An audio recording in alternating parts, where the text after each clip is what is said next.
Alright, guys. I've got Brian with me today. What? We have some legacy players. Surprise.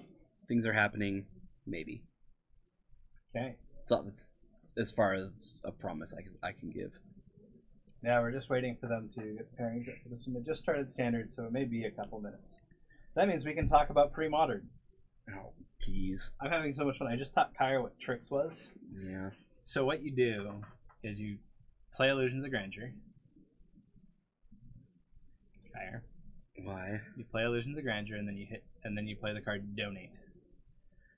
So you gain 20 life, and your opponent loses. Oh, yeah. Oh, that is funny. Yep. Here you go. Good luck keeping up with the upkeep cost. Oh no, you lose. A couple turns later. Yep. So main deck disenchants were a thing. Yeah. And also ways to gain a life or two. Because tricks can't do anything else. You just play counter spells, draw cards, and literally Illusions of Grandeur and Donate. But keep in mind though, like this pre-modern thing was just like an idea, right? Like it wasn't. So it's actually being played in Sweden. It's the same place where 93-94 started. Okay. And basically it was the guys that were playing 93-94 were like, hey, there are other cards that I really love playing that are nostalgic for me.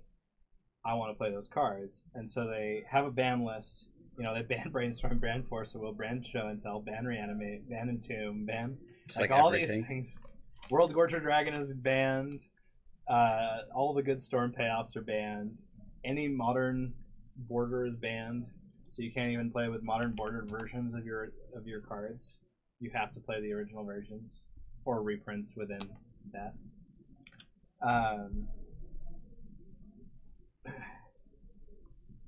Greetings, Claymore 1. Paragon City Media people. But there's a lot of sweet stuff. You can play Elf Tribal, because Elf Tribal is still good. There's actually, you can still play Food Chain Elves or Food Chain Goblins. You can play normal Goblins without Ringleader. You can play Sly. You can play Mono Brown. There's a really good Mono Brown deck, and all of the Soul Lands are legal. It's sweet. That is awesome. I think I'll need to like see it played before I build something for it. Alright, let's look up Chow pre-modern MTG. Just type in pre-modern MTG. And then yeah, do that one. That'll take us in, but if you go down, it'll take us the actual. This is the. It doesn't show you anything. Oh, cool. this is the ban list though. That's the ban list. But I mean, it's like all good stuff. Let's just show people while I'm looking at it. But you can actually get like a visual version of it on the website. So go to the website.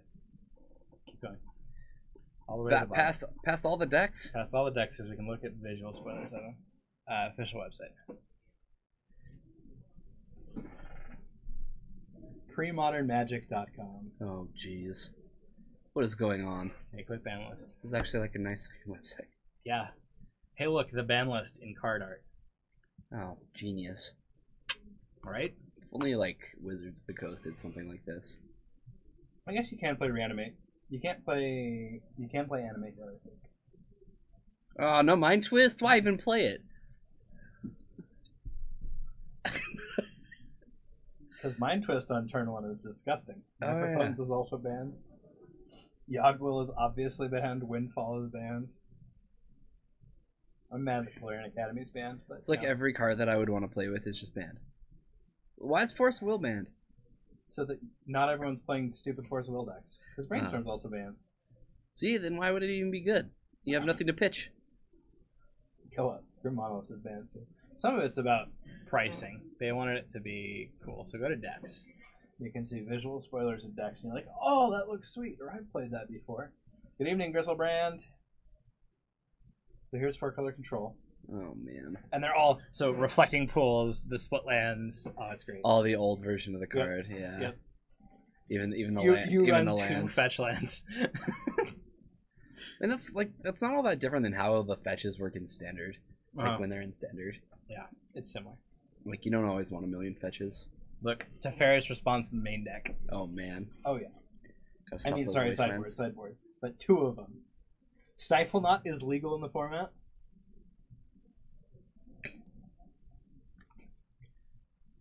Okay. Here's tricks. This is the one that I was telling you. And look, literally, draw cards, counter spells, draw a card, get your thing, donate, illusions of grandeur. You have no other win con besides making them lose 20 life. So you lose to Well-Wisher. That'll be funny.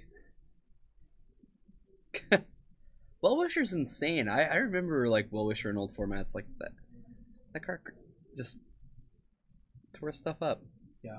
You gain so much life. You can play like, how do you die? Capsize, you can play Evacuation, it's awesome. Here's Mono brown. And look, it's actually mono brown. Yep. Look, it's beautiful. You play Masticore. Yeah, but you need 4 City Traders. I have 4. I only have 2. I mean, you can borrow him to play this. No way. You can play mono brown. Ancient Tombs, Wastelands, You Ports. play main deck Powder Kegs. And your win con is Karn and Masticore. Yeah, Masticore's insane. Masticore is insane. This format's just gonna make more reserve list stuff go up. It has to take off first, though. It does. Yeah, it really it would. does. Yeah. But like, because Karns are on the reserve list. they aren't, and they're the 6th card ever. How are these like? These are like the only cards that I've seen that like have not been just like completely hit. They're still like $9-10. There's still a couple that are kind of writing it out, but everything's just going crazy. Mm-hmm. Make sure it's Helix. This card's insane. Yeah, your opponent can't play anything. Now I think Survival's next. I think we got Rexer. Yep. Oh, I would be all 4 over of this Avalanche Rider. Deck. Yeah, I'd be all over This is the deck that I want to play too. I think I'm gonna build this and Tricks. You need 4 survival though. I mean, Jeez. the whole deck costs about $500. Yeah, but these are banned and everything. They're not usable. So like, Well, you can't get play 4. them in EDH, can you? No, They're legal in EDH, right? I think it's I think it's illegal. I think it's legal. I don't think Recurring Nightmare is though. Wow, this is just cool. But yeah, this format's sick, and this deck is limited. This deck's sweet. Yeah. I'm surprised it's not playing Necrotol. It's playing Bone Shredder. OG Lands. Lands has 4 Undiscovered Paradise in it. This is like OG land still lands. Like, yeah, your opponent doesn't play anything. You time walk and you kill him with Mishra's Factories. Yep, I agree.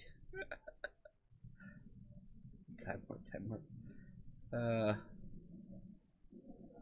We should get Paul to play this deck. Hey Paul, you're playing lands in pre-modern. He would. Like, why not? This deck costs nothing once you have the Wastelands. Wastelands, Ports, and Explorations. Oh, Ports. I guess Explorations aren't that expensive. No, not on paper. The Time Warps, if you get the OG ones, because you yeah. can't use new arts. It has to be legal and pre-modern. It has to be pre-modern art.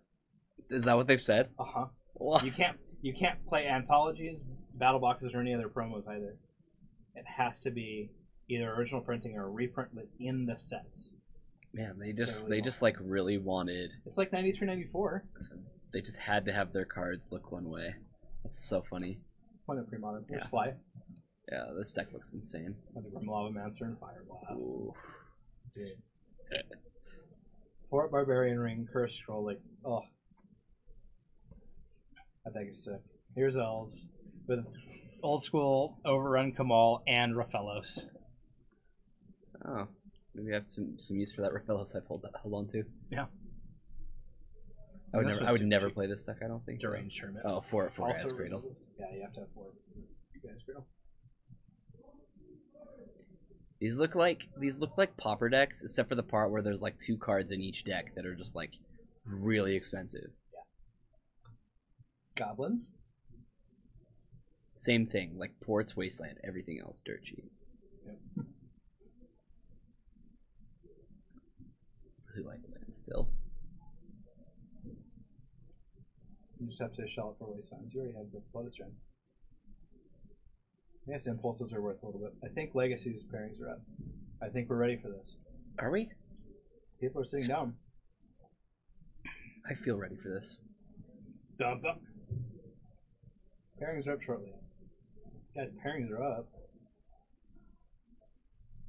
What the? But people are sitting down. Well, that's Jeff. I'm gonna go start the timer and Okay. see who's out there. Good plan.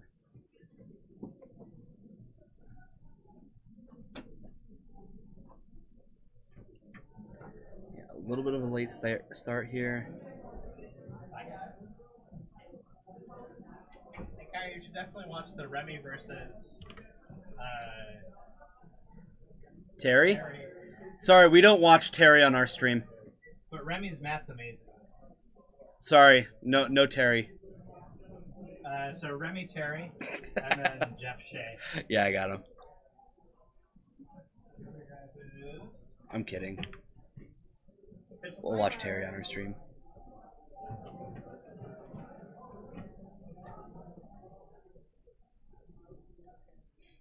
You see Remy's Abyss mat, right? Yeah. Just like haunting you. Last time he did this to me, he's like, I use the Abyss Met so that people think I'm playing my Tezzeret deck. And then he's like, JK, I'm playing Storm.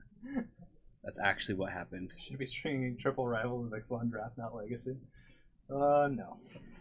Triple rivals draft is garbage. How do I ban people? You can give him a timeout. I want to give him a timeout. Yeah, time him out. There we go. Sorry, Mike. You got timed out. Sad. He knows the expectations of this stream. I'm not taking that kind of crap. So Terry's on the left, obviously. Alright. Love how you time him out. And then you're like, haha! Don't care about who's actually playing. I think Terry's on Grixis today. I saw a lightning bolt in his game, so. Sounds about right. That's what I'd expect him to be on. Oh, we are playing Tezzeret. Excellent. I love it when Remy plays some Tezzy. I just love it when Remy plays Magic. Yeah. He's going back to France in June. Pretty much for all of June. Really? Yeah. Okay. So if you need cards from the MKM, cheap European cards. Let him know. Yeah, you can still get Mox Diamonds for not outrageous prices out there. Like between 200 and 250. Which you can't do most places here. Now I kind of feel bad because if somebody had said something like really bad, you know, like really like unacceptable in the stream, that's what I would have done, and that really wasn't that awful. No, Mike, we don't hate you. Kaya was just being silly. Just as a heads up, that so don't leave us. I just want to warn the other 10 people in chat. Like we just don't talk like that here. We don't do crazy talk. All right, guys. So Remy starts things off with a swamp, and then we've got a wasteland, and It was blue delta, so he's probably grabbing an underground sea. Nope. No, he wants a red source. Is it time for Pyromancer? Be an early pyro. I think it would too. And he generally knows, like he generally has an idea of what Remy's playing. Yeah. But I think the pressure from Pyro isn't terrible here. No. It means that Remy needs to either speed up his game plan or have a big spell. I mean, this is enough that if Remy had a fourth, he'd probably use it. He has one. It's hiding there as the second to last card, but it looks like he took the turn back, and he's passing it back with just an Ancient Tomb in play. Against a Wasteland. There's another Wasteland for Terry. Yeah, pretty easy decision there. I mean, I guess if you're trying to force Terry to spend his mana.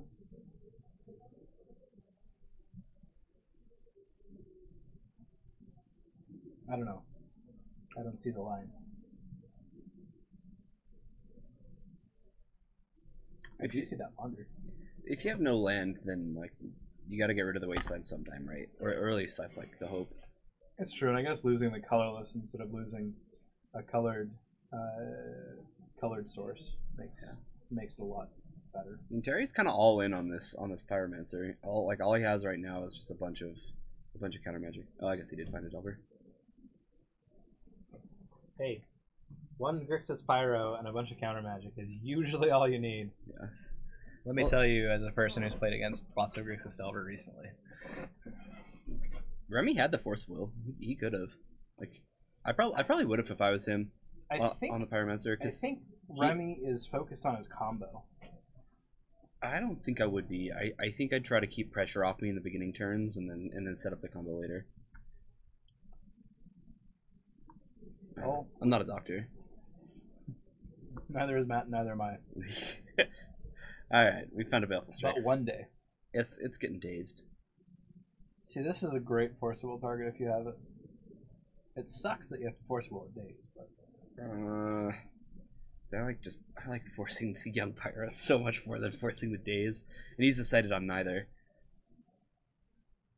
I mean, that just tells me that he's like just looking to all-in combo. The combo's gonna be too slow. It's gonna be way too slow. Thopter Sword is hardly like a win the game combo. It takes time. Yeah. Usually like 2 turns. There's Terry with his non from the vault flip card, transform, whatever, Delver of Secrets. Because he has choices in the matter. City of Traders, okay. That's a card. Hey look, the Abyss. Matches his playmat. So I was just looking these up earlier because I've been wanting one, right? Yeah, so you can build Tez. Yeah, because this is like my favorite deck. This card is not affordable. Like it's like, I mean, when you're thinking, if you find a beat up Italian, you can maybe get it for 700. Yeah. Otherwise, you're gonna be paying like power kind of prices for this card, or like Tabernacle. We'll just have to Like, see if we can they're get a good like deal in person in Vegas. Yeah, you're gonna have to help me out with that one because I don't have that kind of cash. Well, we'll have to see if it's possible first. Yeah, we'll have to see. Man, it's just a pretty thing to see. Jaden and Travis will be there just to hang out. Mm-hmm. Like the whole store will be there. Pretty much. Are we gonna close an extra day? Oh, I don't know what the plan is because I know Jaden and Travis are coming down. Maybe. I guess Austin won't be going, huh? So we'll have Austin and Rachel here. Austin, Rachel, Ryan. I'm not sure if Alton is going or not. Those 3 people have to hold the whole store down for like We can just do 4 days. We can just do partial days. Yeah. Like most everyone is going to Vegas. It's just the tournament to go to. Yeah. Well, the Abyss was doing okay. No, the Abyss was never doing okay. Was never doing okay. Doesn't the Abyss cost 2 black? Nope. It's 1 and 3. Mm-hmm. It's a really good card. It's a really good card when your opponent doesn't have a Pyromancer to play. It's really good. Yeah. So you're saying that you're saying there's not a chance. No, there's no chance. Unless he has some like, if he had a Toxic Deluge, that'd get him out. Toxic Deluge for 2. Yeah, he'd go to 1. Oh no, he has a fetch. Yeah. He'd go to 2. Or 3, sorry. And then you get Lightning Bolted. That's Terry's last card in hand. Is it really? I think so. No. It's either there or it's right on top of his library because he's been floating one on the top of his library. Yeah, and these Tezzeret decks don't typically play Toxic Deluge in the main. They definitely could. They really could. No. You don't do that. So he's just gonna pack it up. Despite having the Abyss playmat, the Abyss didn't do very much. I think it came down to whether or not he forced that Pyromancer. But if he forces the Pyromancer, it gets dazed. What the heck? I guess it doesn't necessarily. These people are done too? Oh, it's because we've got Shay. Okay. Oh, this is an interesting matchup. This is... Oh, it is. Shay versus... Or Storm versus Maverick? Or is he on Elves today? Should I say Storm? Or should I call it Ant? I don't know. Let's just call it Storm. He usually plays Ant. Usually. But, I mean... And Jeff's on Maverick? Maverick. I don't think he's playing anything else today. I'm pretty sure it's Maverick with Lyra. Yeah, I see green in there. No, not Lyra. Shalai. Shalai. Yeah, the one that gives you Hexproof. Yeah, the card's insane. Card is silly. Like, oh, Mother of Runes on turn 1. Turn 4 Shalai. No! What do you do at that point? You realize how Toxic Deluge. You realize how good Mother of Ruins is with Shalai? It's insane. You can't kill the Shalai. We can't kill the mom. So you can tap the mom and just feel great about it. Uh-huh. If they have to like double in to kill the Shalai, you're like, all right, you got rid of it, but not, like, what else are they going to have after that? I mean, really, it's like Toxic Deluge is now a premium card. Well, I mean, it already was versus them. It was, but like, it's even more premium. Yeah. But the thing is, it's a 3/4 flyer, so it like hits you, and you like have to draw to the out of it. It's like, yeah. We're gonna stay here. So I'm gonna assume since the other match also ended very, very quickly, that Storm probably took that one down. I think Jeff is usually gonna take some time to kill Storm. I would expect that as well. Usually it's a Thalia and then a thing, and then I kill you. Maverick's worse against Storm than D&T, that's for sure. Those are the two decks that Jeff usually plays. So because a lot of your green stuff doesn't help you main deck. I think you do main deck a Gaddock Teague, but you have to get to 3 mana with no interruption from Storm. That's pretty doable. I mean, Storm can duress and hit your Green Sun Zenith, yeah, and then you don't necessarily have access to it. So I definitely think the Maverick sideboarded game is much better. Okay. Than what we could have potentially seen if we weren't watching a much more fun deck to watch. I think we'll stay. I think we'll stay here a little. I really longer, like though. this. Yeah. The Tezzeret deck's just an interesting. Despite Delver doing what Delver does. Yeah. I'm excited to be able to play it. It's so close, Brian. I mean, it was really the Mox Sentinel, and now it's the Abyss. I don't think that. Here's the thing about Tezzeret, though. Hey, Mikey's back. Hey, look. I'm so glad. Welcome back. He just laughs. I knew he'd be a good sport. I don't think I would just like time somebody out if unless I knew they could take it. Yeah. Triple Odyssey Draft is 10 times more skill intensive format than Legacy. Honestly, I'm probably gonna agree with you. Hold on. Don't do it. Stop.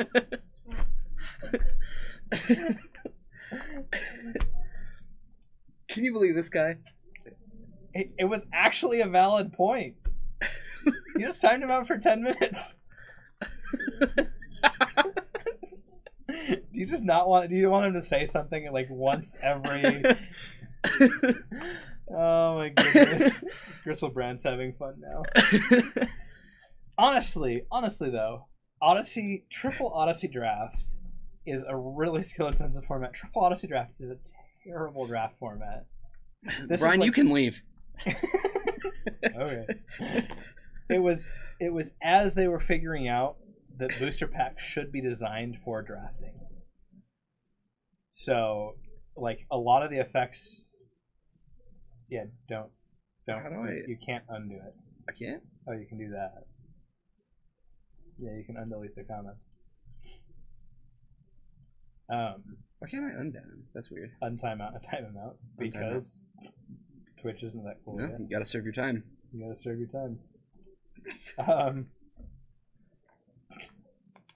But the payoffs, all the payoffs are in the rare slot, and there's a bunch of rares, and like the commons and uncommons are super underpowered. Yeah, so start. Oh man, this is the Tezzeret start, guys. That is a Mox Diamond land into Signet.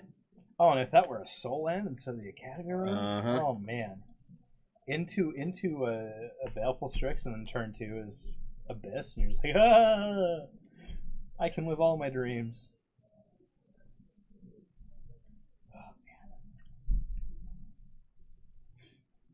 Oh, I was watching some of GP Birmingham. We can talk more about this in between rounds. But there were actually a lot of fun decks that were shown, and a lot of cool people. Yeah. Yeah. We'll talk about it between rounds. Okay. Hey, look in Snaring Bridge. Yeah, so this is something that this is a lot of tells for Terry. First off, a land was not played. If there was a land to play, he would have played it because this plays around days. Yep. And I do think that Terry typically wants to keep days in this matchup. I would agree with you, and I'm not sure why there was no land play from Remy, and also why he didn't counter the Force of Will, because it looks like he has a Force of Will in his hand. I don't think he needs Ensnaring Bridge. I think there are better things to fight over. I guess that's like true. Like getting a Tezzeret into play. I just really want to get stuff out of my hands to make that Ensnaring Bridge get. Yeah. But I'm weird. Finally, people trickling into our chat. They're doing welcome everybody. Welcome.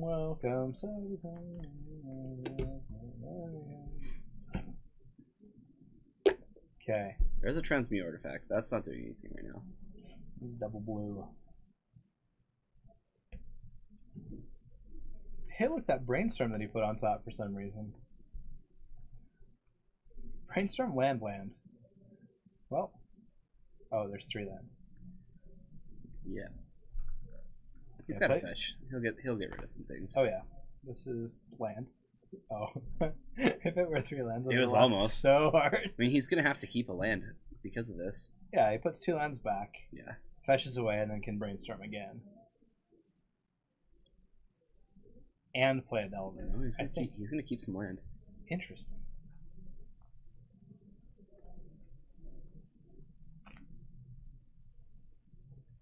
Yeah, very interesting.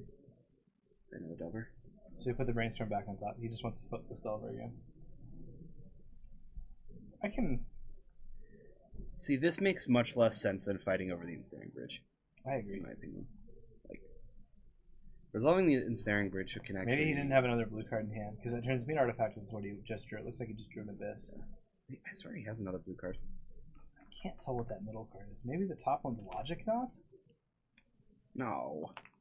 They're sort of unique. I don't know. Dang it, now I'm sad. I want Mikey back. I know, he's so much fun to talk about. While he's timed out. While he's timed out and can't. I didn't know I didn't know I couldn't undo it. Okay, now I regret my decision. Do you regret every decision up until this point in your life? No. Oh, okay. Just timing Mikey up. Like actually, I have 0 regrets in my life except for right now. Oh man. That one time. That one time you timed Mikey out. But the first time for I don't 20 regret. 20 minutes. No, the first time I don't regret. He earned that one. Okay. The second one he only half earned. He's testing me, and I just had to lay down the hammer, you know. I mean, sometimes you do. Yeah. Oh, how Terry goes to the middle of the deck even though he knows like 5 of the 7 lands in his deck are in his hand or in the top 2 cards of his library. Seriously. I mean, that's what you should do. That is the correct way to play that Magic card. Hey, look, we're delving. You know what card this isn't? It's not Tombstalker.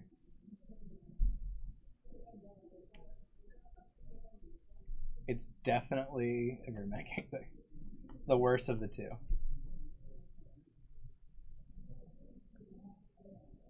You know, I'm not gonna be able to play Legacy. I'm not gonna be able to play any Legacy except online for the next week. It happens. Because I'm headed up to Seattle on Tuesday. What are you doing there? Travis and Jaden and I are going up so I can show them Mox Boarding House. Okay. Yep. No big buys or anything. No big buys. No, we're just gonna go hang out. We're gonna meet Tifa, our GTS rep, the founder of Lady Planeswalker Society. We should also have set up a meal with Sam. Hey, look, another Mox Diamond. No, he's had a lot of blue cards in his hand. Oh, I guess Ensnaring Bridge and then Padim.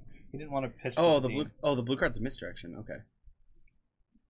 I didn't recognize it because it's the new art. Yeah. And I hate that art. Yeah, I cannot stand it. Well, that's it for Grixis versus Grixis. Yeah, that was quick. Delver just did Delver things. Hey, look, there's all the Storm stuff. It's kind of hard in the Storm when your opponent has 3 active Deathrite Shamans in play. Okay. That's not a bad hand for Shay. No, Shay's hand looks really good. He's going to need more than 1 land to do this, though. He's not going to be able to piff through it, and it looks like piff is his main outlet right now. He does have the Infernal Tutor. Ponder, Brainstorm, Duress, Lion's Eye Diamond, Infernal Tutor, piff. No, this seems good. I don't think Shay's dead. Does he need a couple rituals? Well, look, there's the 4th Deathrite Shaman. He has 1 Dark Ritual. Super redundant. He also needs either a Lotus Petal or he needs something to start activating. I mean, it means he can attack for 3 each turn, so he has a clock. Okay, duress, Lotus. I'm surprised Jeff didn't find anything to board out the moms. Like, I guess you're boarding out like removal first, like Abrupt Decay. I think you keep in the mobs for Chain of Vapor and stuff like that, because your main thing is Gaddock Teague, and you just want to protect him. Gaddock Teague and Thalia. Yeah, you stop Fatal Push, you stop Abrupt Decay, you stop Chain of Vapor. Yeah, that makes sense. Which are the big outs. Put 2 back, draw for turn. Okay. I don't know, Shay, yeah. Ponder seems right. I think you're just going to shuffle the top. Yeah. Ooh. I mean, it's all the pieces you want if you had more mana acceleration.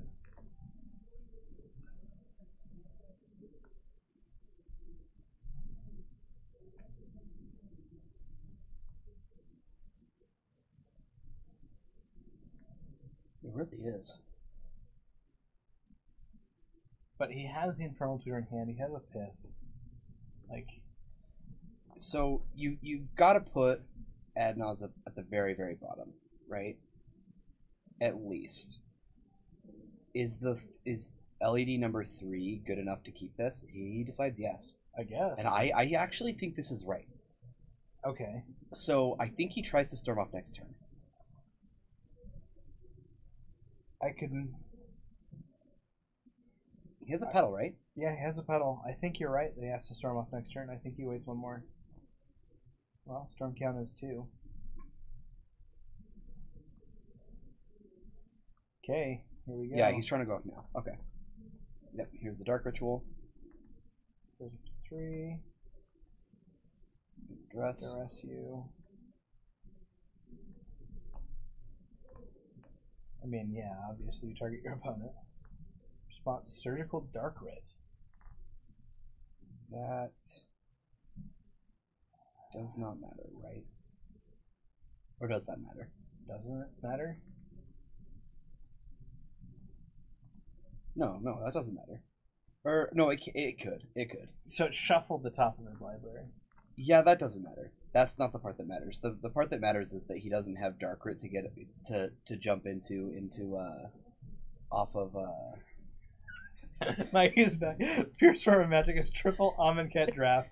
Anyone who disagrees is a Belcher player. I guess I'm a Belcher player. Mikey. You know, I've played Belcher before. Mikey's testing me. I can't. It's okay. I can't do this. Nope, just leave him. Just leave him? Just ignore it. I can't. Just ignore it, Kai. You can do it. Shuffling, I really don't. I mean, I don't know. It makes it harder. No, he was always going to get not ad nauseum tendrils off of. Nothing is wrong with Belcher. Belcher is a fun deck. I know someone that won 2 buys because he was a very good Belcher player and literally 2-0'd 5 people in a row. No, 2-0'd 4 people in a row and then got a buy the last round to earn his 2 buys. It was great. So up to 7. Storm count 7. Yeah, so he still has 2 black floating. 2 black floating. Activate and pitch. Okay, what colors are we getting? We're gonna go blue. So we're gonna get blue, black, and red. We're gonna get all of them. 1 of each, or 3 of each. So with this on the stack, he really should have gotten rid of Passive Claims, right? I guess it doesn't really matter. No, because now he doesn't have to go off through that. Because that goes up to 11. That's Storm 11, and then he has enough mana to do it all. Because he went up to 9 mana. Yeah. And goes down to 7, 5, 1, kills him. Yeah, that was very, very well navigated by Shay. It was. I thought he would have to wait a turn, but he had plenty. Nope. I didn't realize that the LEDs were going to be that good. And obviously Jeff thought that 4 Deathrite Shamans would get you there. Let's see. Mother of Runes is an integral part of the legacy landscape and should be reprinted so that everyone can experience and speak protection within FS. You know what Mikey's got to... I bet he jumped on Google and he Googled things that'll get legacy players talking. Probably. Because that's like each thing that he said, right? So far, Triple Odyssey, Triple... But he compares it to Legacy. Yeah, he compares it to Legacy. Nothing. He's not speaking ill of Belcher. He's just calling anyone who doesn't think that Amonkhet triple Amonkhet draft is the best format is a Belcher player. There was no. I don't see any shade there. Mother of Runes has been reprinted several times. Yeah, it has. So it was in a dual deck. Bring it back to us. And also Legacy is done for the round. Well, at least as far as we know. 24 minutes. I know. Good night. Well, Storm and Grixis Delver, I guess. Yeah, it happens. So, GP Birmingham. Let's pull GP Birmingham up because they'll have the day. They should have the day one metagame finished, or at least the 8-0 deck or the 8-0 deck lists. Oh, in standard, they should reprint Mother of Runes in standard.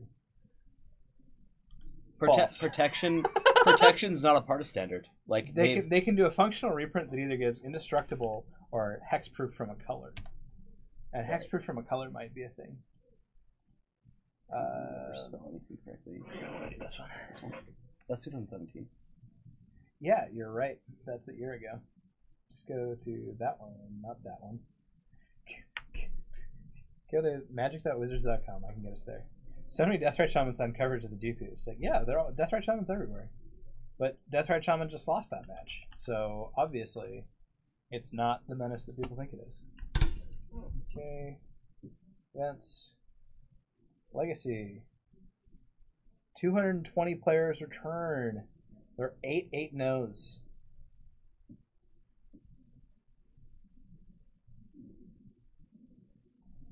We can look at the Legacy Trial winning deck lists. Wait, only 220 players showed up to that GP? Only 220 made day 2. Oh, day 2. 1,200 players. 1,200? Okay, that makes more sense. Yep. I was like, that's incredibly low. So, the Trial winning deck list, the guys that all won 2 buys, there is Slow Depths, because it has Deathrite Shamans. There is the Fishes. Fishes won a Trial. Eldrazi Smashy Smash. Miracles. Karl Heinz Kodasi not playing Food Chain. That's ridiculous. He is one of the best European Food Chain players, and he's like, guys, I can't play Food Chain at the GP. Let's actually show them what we're doing. And so he decided to play Sultai Control, and obviously he won a trial. But he is one of the players that we kind of like bounce back lists back and forth. He now plays 3 Thoughtseize and 2 Fluster Storms in his sideboard because I'm like, guys, this is the truth. He also plays Tombstalker and Relic of Progenitus because I do it, and he plays a Sylvan Library over Search Triscanta. So, right now, I'm the cutting edge of, or I have been the cutting edge of Food Chain sideboard tech. But everyone laughs because I have a Massacre Worm in my deck list. Every time they're like, "You and that Massacre Worm," and I'm like, "It's never leaving." Doctor Smiles is gonna kill everyone. Elves, Miracles. Well, this is Mentor Miracles. The other one was more of a controlling version. Here's Turbo Depths. Rushel. He's one of the guys that actually was behind the invention of the Mono Red deck. Okay. Oh, 2 Hazard. That's interesting. Yeah, 2 Hazard main. I saw that when I played. I actually played against it on my second round of the GP. So. I actually really like that in an Ensnaring Bridge deck. Oh yeah, yeah, that makes a lot of sense. Because you can just sit there and ping for 2, ping for 2, ping for 2, or you can hold on to enough cards to be able to attack, and then ping a bunch of them away. Yeah. Lands. There's our favorite combo: Gamble, Life from the Loam, the best sorceries in Magic. Eric Voigt said no Bryce ever. Said no Bryce ever. Another Miracles. I think is on Sultai Control. There we go. There's our. Is Sweltering Suns really Legacy playable? I don't really see why not. It's a big red deck, so like, normally you look at the 1s and 2s in Magic and think, okay, like these are the cards that are going to be the most efficient. And then like the 3s and the 4s are usually your top end. Yeah. But in Big Red, it's very like you can get up to 6 pretty easily. Any Soul Land deck, like 3 and 4 is more like the 1 and 2 because of all the Soul Lands. So I don't see why not. Sweltering Suns is going to get rid of most creatures. Blue black Reanimator, like old school. Yeah. Living life. Miracles again. That's 3 miracles, 4 miracles lists. Storm or Ant. 1 Grixis Delver list. Only 1 Grixis Delver list won a trial. Huh. I don't think that's incredibly surprising. I mean, with how many miracles we saw and then the amount of depths as well.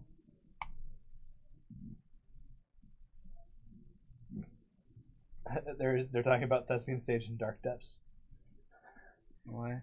So, not everyone understands actually how that combo works. Where you copy it, the legendary rule applies, you have to do it, then you stack the ability. Some people will try and stifle the ability, then the ability goes right back on the stack. Or if you wasteland, when the ability goes on the stack, that's when you're supposed to wasteland. Yeah, it's the they best. can't reactivate, The most efficient time. It's the most efficient time. You kill both lands. But then they talked about Pithing Needle and Thespian Stage. So, Cute Tricks, Lands and Turbo Depth, Show and Tell.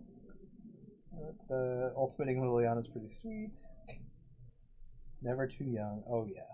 There we Fight go. Legacy. Well, he's got the good tower mat and everything. Oliver is 10 years old from Oxford. That's what you gotta do. Play some burn. We didn't make the 6 and 2. They went 4 and 4. Not bad. Gunslinging. I want to see the 8 if they have the 8-0 list. Okay, here we go. Sebastian Finks. Oh, so we saw he was one of the trial winners. Yeah. Gruder, Kloski, Civic, Mueller, Fishman, and Sergio Ferrer. I don't know them well. Elves, Monored Prison, Check Pile, Steel Stompy. Ha! Potent enough to post a perfect record. Who was on Steel Stompy? Okay, looking at this picture, who was on Steel Stompy?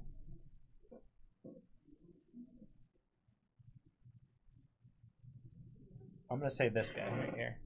He looks like the kind of guy that would play Steel Stompy just to get laughs. No, I vote the guy in the white shirt. This one right here? Yeah. You don't think? Okay, who's Mono Red Prison?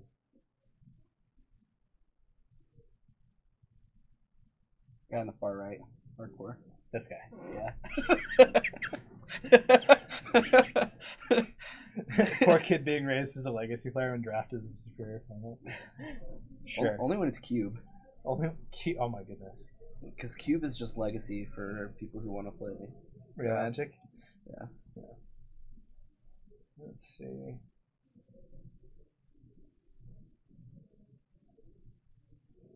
Reanimator deaths in day 2. Let's just see if there's any other.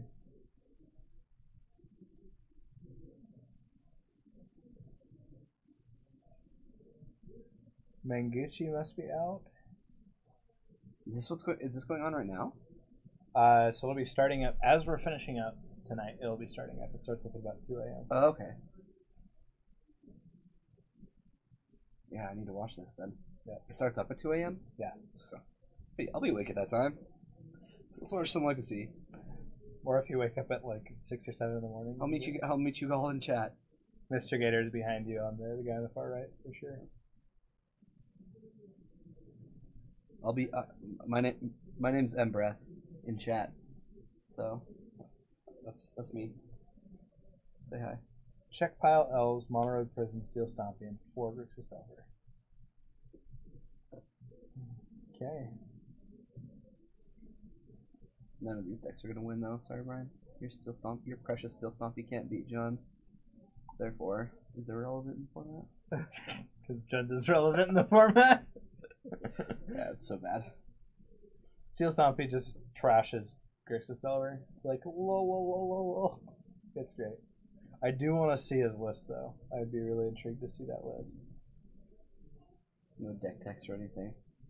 Not yet. Let's see if they've got some video deck text. Probably not. Nope.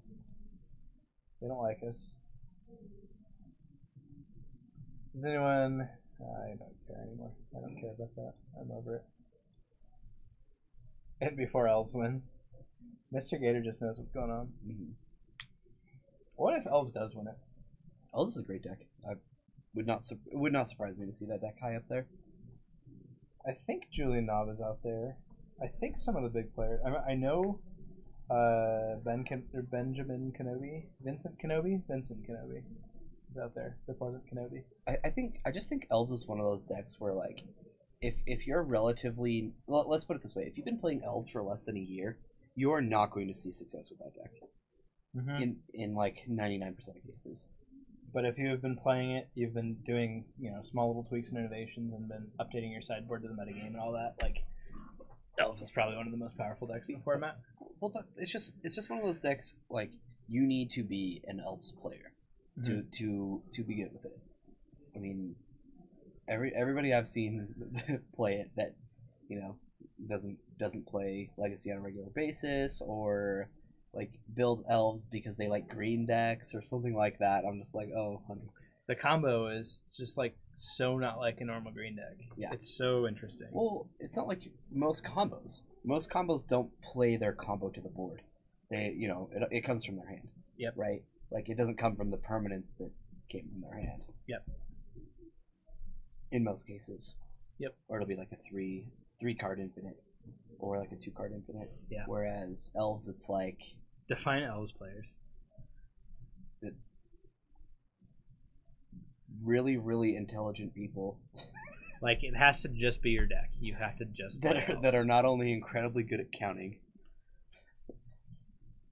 but understand all their matchups. Because I feel like Storm players don't need to know nearly as much about your opponent's interaction as Elves do, because let's say you're a Storm player and like the hate that you're looking or the hate that you need to be aware of are taxing effects, counter spells. Is there even anything else? That's it, right? Pretty much tax effects and counter spells. Elves, you have to add removal onto that list. Oh yeah. And it also makes it hard to sideboard for because it can play both game plans very well. Yes. It can just play beatdown. Yeah, it can just combo you out. Yeah, I've definitely seen it win by attacking. That's the most common way that I lose against it. Those are typically like Nettle Sentinel heavy hands, but yeah, they can get there. I mean, like, the thing is here's Nettle my Sentinel heavy 2/2. hands can go either way though, which is the dumb thing. Yeah. Oh yeah, exactly. Yeah, like oops, I just got my heritage. Did I win? Dampening Sphere. Dampening Sphere is fine, but it's not seeing Legacy play. Show me a Legacy sideboard that has Dampening Sphere. The Damping Sphere. We already have everything that we need in Legacy. I mean, Sphere of Resistance is really good. I think Dampening Sphere will see like very, very little play in Modern to mess with Tron, but I cannot see that card being. Oh, Damping Sphere is absolutely playing in Modern. No, I'm talking about Legacy though. Oh, yeah. I do not see that card being played in Legacy very often. If Stompy decks become the major player in the format, I can see it happening. But until they're like. They never 20% of the metagame. No way. Yeah. Yeah, they're never gonna be that. I mean, I guess between Red Stompy, Eldrazi, and Steel Stompy, like they do make up. Like, I played against 3 Stompy decks my first 3 rounds of the Legacy tournament in Seattle. Yeah. So. Yeah, this still is just not happening though. Like when you're like, hey, like who's like, hey, I need to beat Stompy decks by interacting with their mana outside of Wasteland. Yeah, especially on turn 2. You know what I'm saying? Like you already have if you either already have Wasteland or you have something that can kill a Chalice. Because really, like if you could don't care about Chalice. We love our Stompy decks in Seattle. I mean, no, I think Stompy decks are sweet. Stompy decks are all over Seattle. Jeez. They're cool. I met 2 guys, Yeti, Joe Nash, and his buddy were both on Stompy decks. One was on Steel Stompy and the other one was on Mono Red.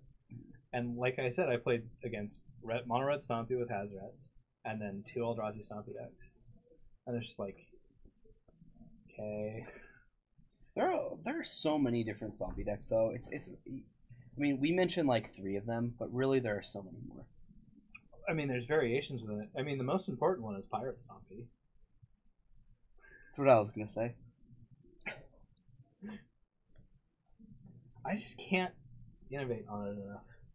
I keep trying to build the deck and make it like playable, and then I'm just like, why aren't I playing show and tell?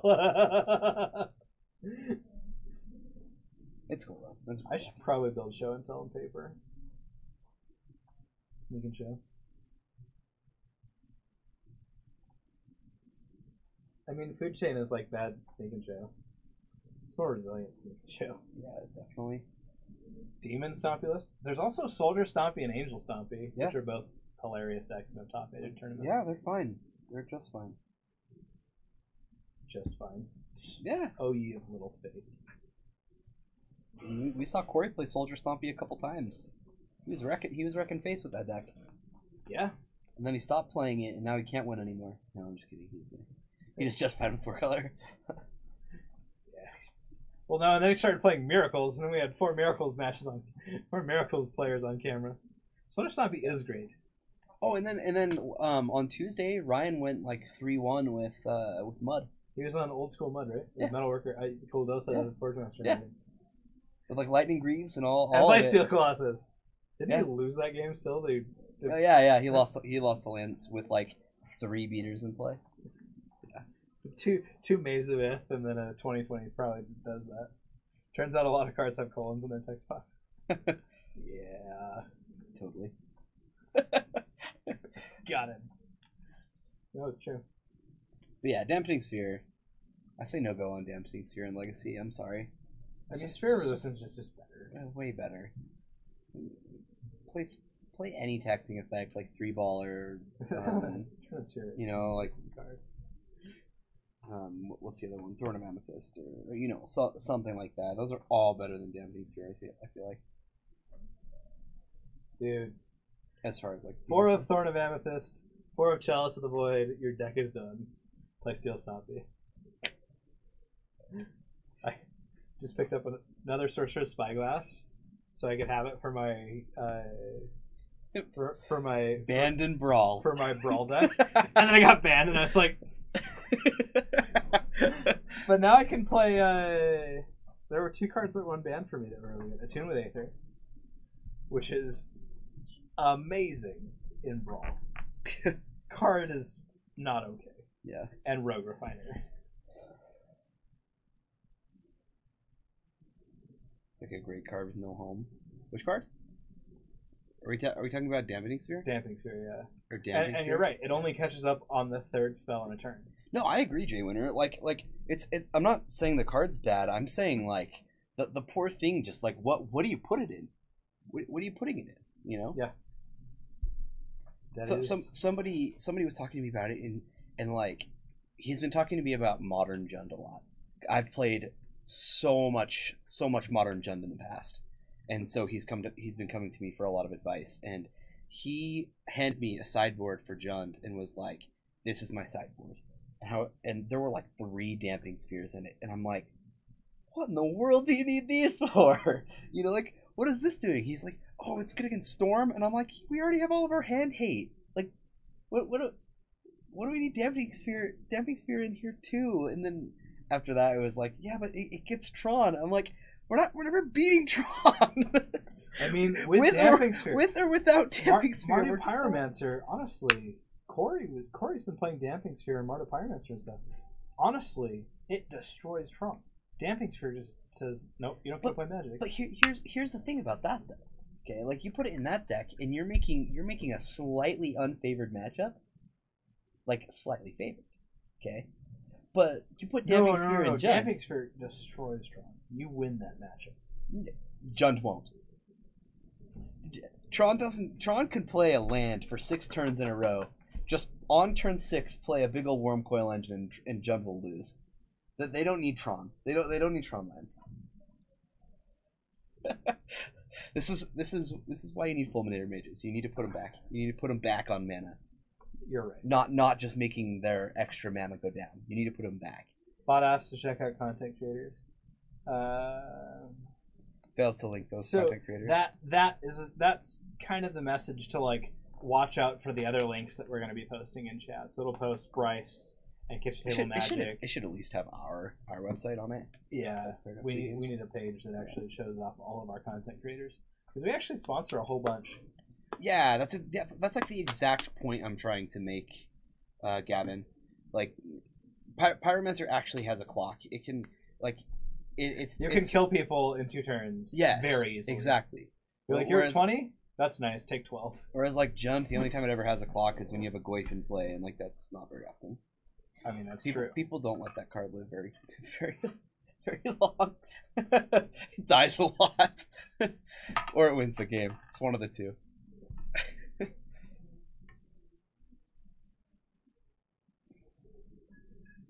Don't give what black text? That's black text? What the heck? What are you talking about? Oh, it's showing up as black text.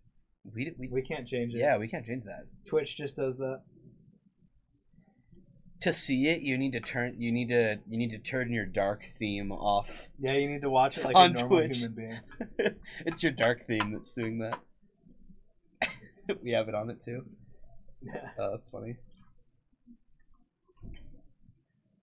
But no, oh man, how much I bagged on Steel Stompy. Oh, it was so much fun. Like, and then we went down. And both Jurgensen and I at 2 different GPs were like 6-0 and 1 with it. Yeah. And then or what happened though? Because like 7-0 and 1 or something. But the only times I saw Steel Stompy played, I only saw Steel Stompy played 2 times. 6-0 and 3. Out of all the times you guys were talking about it. Uh-huh. The first time I saw you crush him in a side event. Food chain, yeah. Yeah, and then in the Mock Sporting House event, I dominated it. Like it was not a match. And when you played it, you got destroyed. Yeah. So, but I fight at 5-0'd with it, and I 6-0 and 3'd in Seattle in side events with it. And Nate went 2-1 with it. Like, anyone I handed it to was 2-1 or better. Like, you're just bad at Steel Stompy. I think it's your build. I think the build that I played was the build that you played was bad. Yeah. The build that I have now is really good. Yeah. And you still haven't played that build. But no, I haven't. It was so funny though.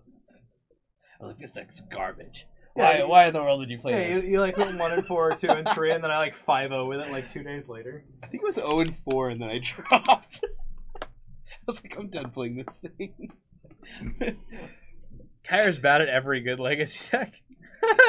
So true. Shots fired. Well, how would you know? I've never played a good legacy deck. When have I ever played a good one? I mean, we've played a couple good ones together. We played Sneak and Show together, and we played Elves together. We did well there. We did well with Elves. See, Yeah, Kyra's actually good with every good legacy deck. You're very good with Blue Red Delver. You're and like Post 4-1, 3-2, 5-0 Post. I want to say with Post it was like 3-2, 5-0, 3-2. I think it was 3-2, 5-0, 4-1. Maybe it was pretty good. And then with Blue Red Delver I went like 5-0, 4-1, 3-2. Yeah. Or maybe 3-2. I don't know, but like. See, and I can only 5-0 with silly decks. Yeah, like seriously. Food Chain and Steel Stompy. Brian has to prey on the people who don't know what's going on. I really do. I mean, that's what happened with me with Nick's Fit, but that was hilarious. That was way funny. Oh man, Nick's Fit. Why is there so many freaking out? I don't know. Is it because you're trying to load Magic Online? Yeah, I want to pull up some deck lists of cool cards, deck game thing that words. Pull up C1 on the side so we can keep up with it. I'm gonna run and grab some water. Do you want some? I'm good. Oh, see, people are sitting down. Told you. Damn it. Means I need to go get a water now. Before they get yeah, and you should get the timer started for him. I've never used it. Oh yeah, I'll get it started. I don't need any drinks. No, I've got my stuff. So we've got Terry here.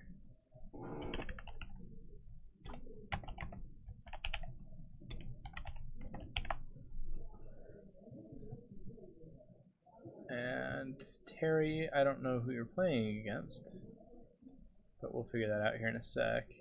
Table 2. This is Paul, Lands. Against Evan. I'm not sure what Evan's playing. Evan, what are you playing? Oh, is Evan playing mono black? I hope so. You want to go fix the timer real quick? Yeah. I'll get this set up. Alright guys, more Magic. Thanks for sticking with us through the super long nothingness time.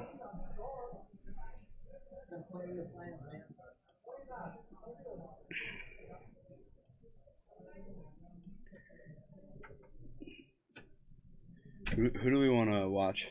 Terry and TJ or Paul and Evan. I don't know who Evan is. Or what he's on. Well, we started things off with this a bit. It's probably Maverick. I mean, Lance versus Maverick, I think I know how it's going to end. Just stay here since... And then we'll probably still be able to watch the TJ Terry match. Because TJ tends to be very methodical when he plays.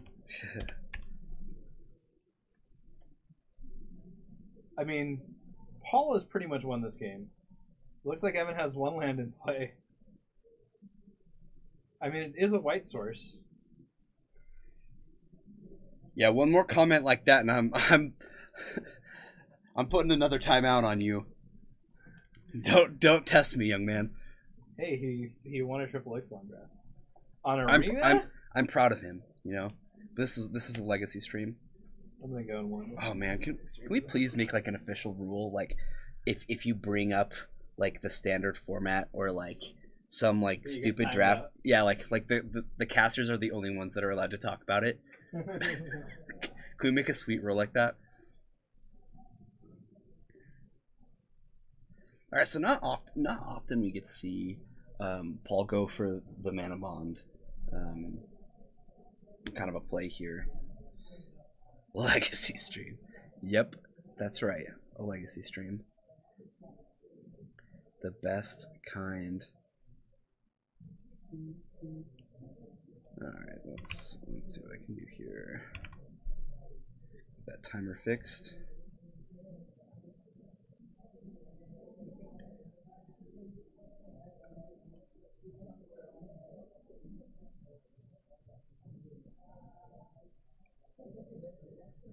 Yeah, and this is actually like a really good mana bond hand too.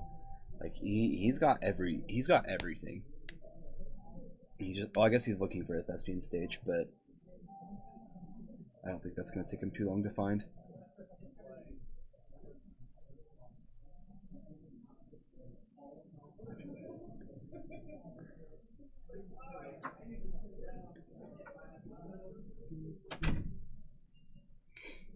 Paul complimented me on my weight loss. Yeah. Yeah. He's like, "You're looking great." I'm like, "I'm feeling great." It's noticeable. That's Being for down sure. 30 pounds feels good. Theros throwback K. Oh my god. You're done again, Mikey. You've done it again. Freaking Mikey. Like, sorry, this thing's not cooperating with me. 10 more minutes. Go and think about what you've done. He's thought about it twice. It's not going to stop him. I mean, this is the third time. Eventually, I'm going to have to perma-ban him. And I don't want to do that. I'm not going to do that. I'll give. Yeah, but Jukabog's pretty good. Yeah, it is. Now he's getting a Dryad Arbor too? How many? There's still a lot of catching up to do, though. Yeah. This does look like Maverick, doesn't it? I mean, it's either Maverick or that is correct, Paul. The Dryad Arbor does have to be with the creatures. Absolutely.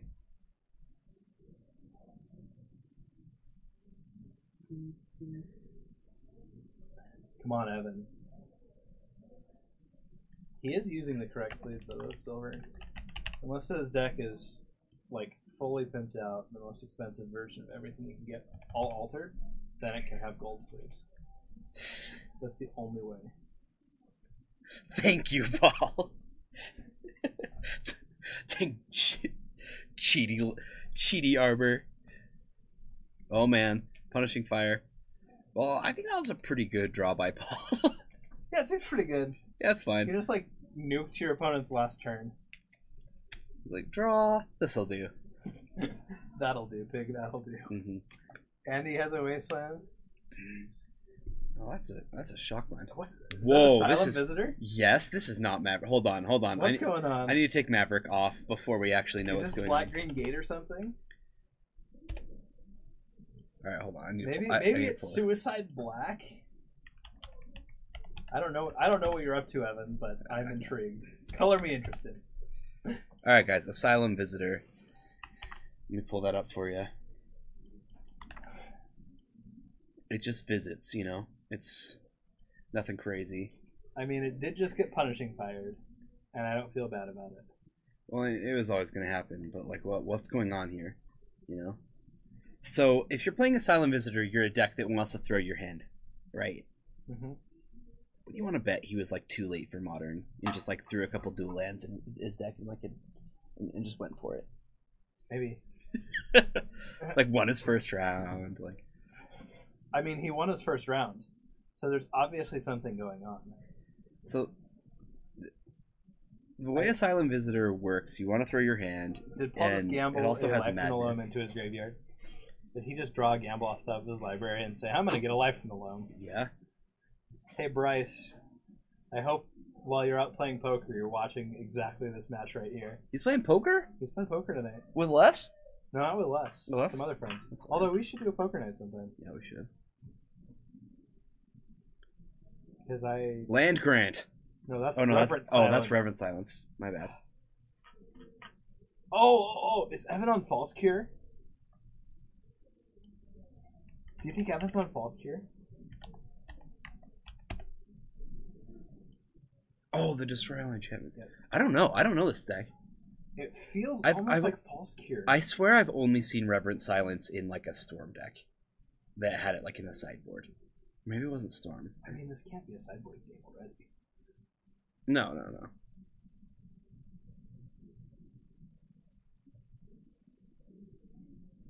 Well, let's pull back a couple things with life from the loam. How about this wasteland that I just put here? That seems fine. Oh, and a tranquil thicket and a fetch land? Yeah, what else could it be but False Cure? This has to be the False Cure deck. Because your opponent gets game line. Yeah, he's playing False Cure. Do you know what False Cure is? I don't. Is Nate it a played card? it 1 week. Yeah, it's a card from Onslaught.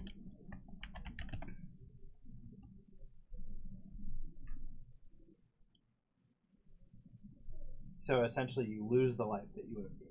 So for Reverent Silence, your opponent gains 6 and then loses 12. So they lose 6 life.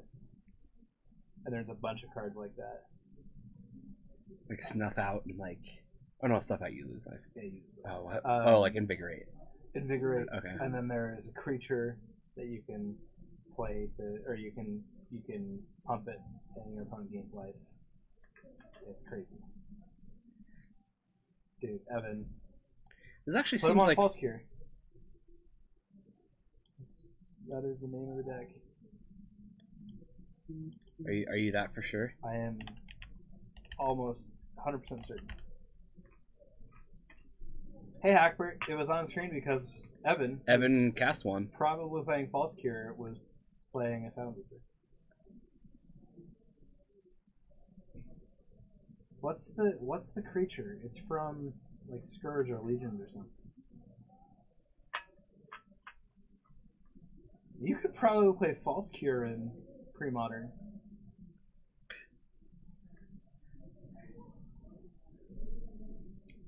What's up, Hackbert? Oh, speaking of Hackbert, we're official friends now. Official. It happened. I'm glad that you made that step in your life. I don't even think I'm friends with Hackbert. I think we just know each other. We have this loose acquaintanceship. Well, clearly we have this special bond, so that you don't have. You're right. You know what's great in a False Cure deck? False Cure Swords to Plowshares. Nice 2020, bro. Oh, that would be so funny. Oh, I bet you that's why they're playing white, because we haven't really seen any of that, right? He probably went to go grab this because he's probably just dead, really. But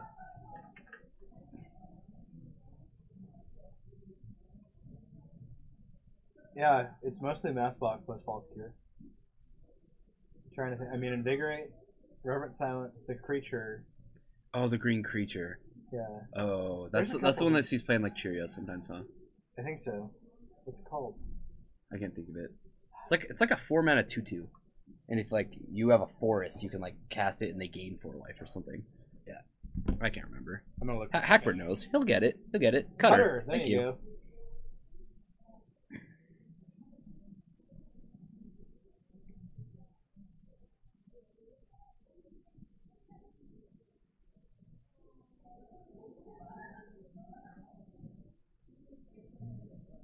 See, I would have no idea what's going on.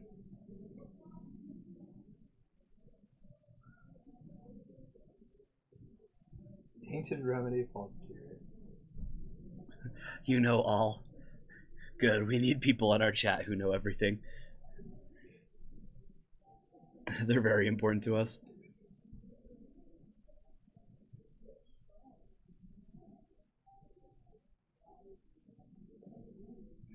Kabu Predator and Sky Shroud Cutter, yeah. Sky Shroud Cutter. Ah. Kabu Predator was planar chaos, so you have to play without that. And Doze in the Fog.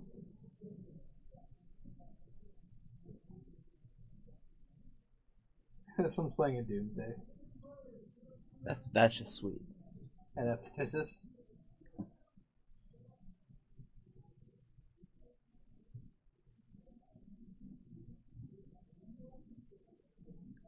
You practiced a Lands Mirror? You're playing lands now, Hackbert?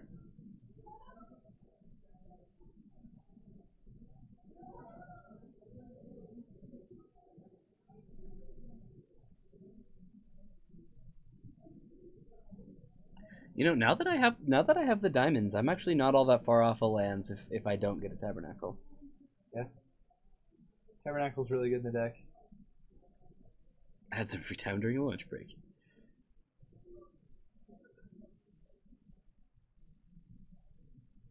I'd probably just need some Dark Depths. You're gonna try it for a little bit. It's a really cool deck. Obviously, it has lots of game to it.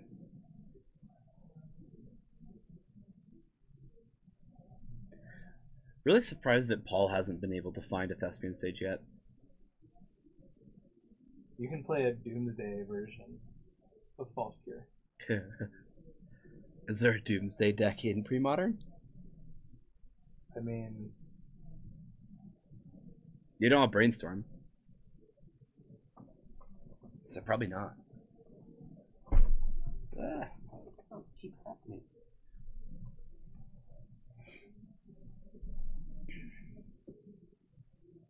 Well, Evan has a lot of basics in his deck. That might be a saving grace. Doomsday is legal. Of course it is. It was in 6th ed. Yeah. I mean, you probably have to play a False Cure. Oh, Pox is legal. So you can play Pox. I think I'm going to build False Cure. I'm going to build Rexer, Trix, and False Cure.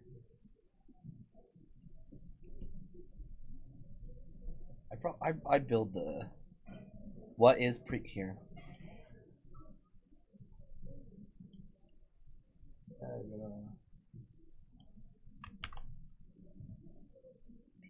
Hey, Mikey's back.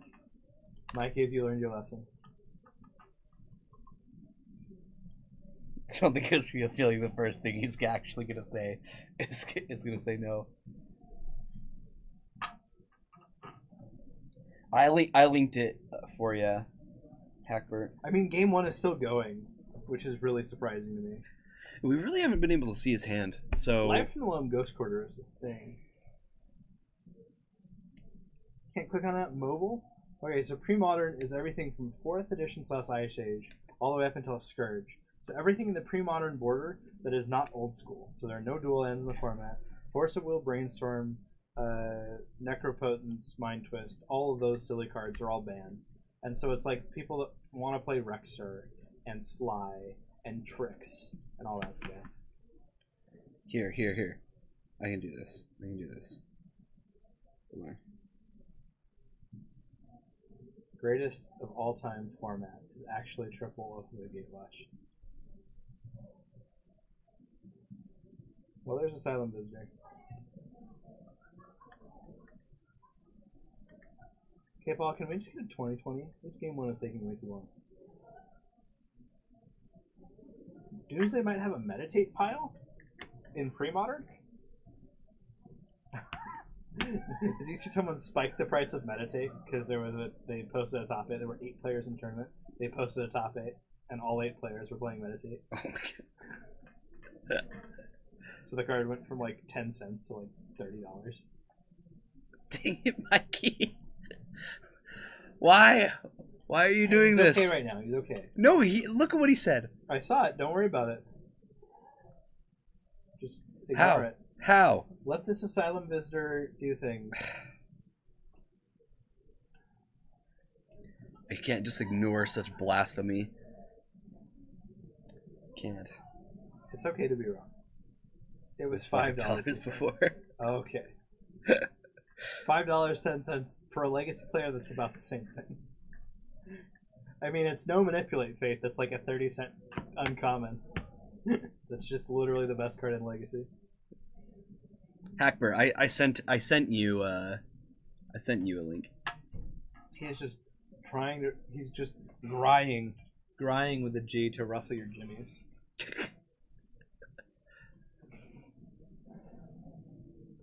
Oh, I know what he's trying to do. Kyra's jimmies are fun to rustle. Gavin. Fast Years of Magic.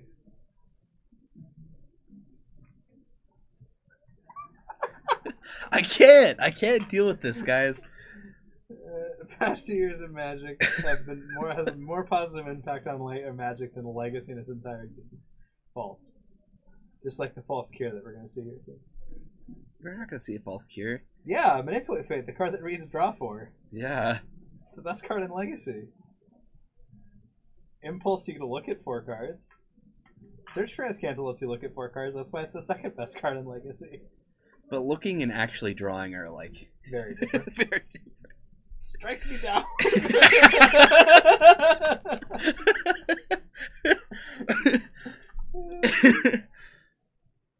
Let the hate flow through you.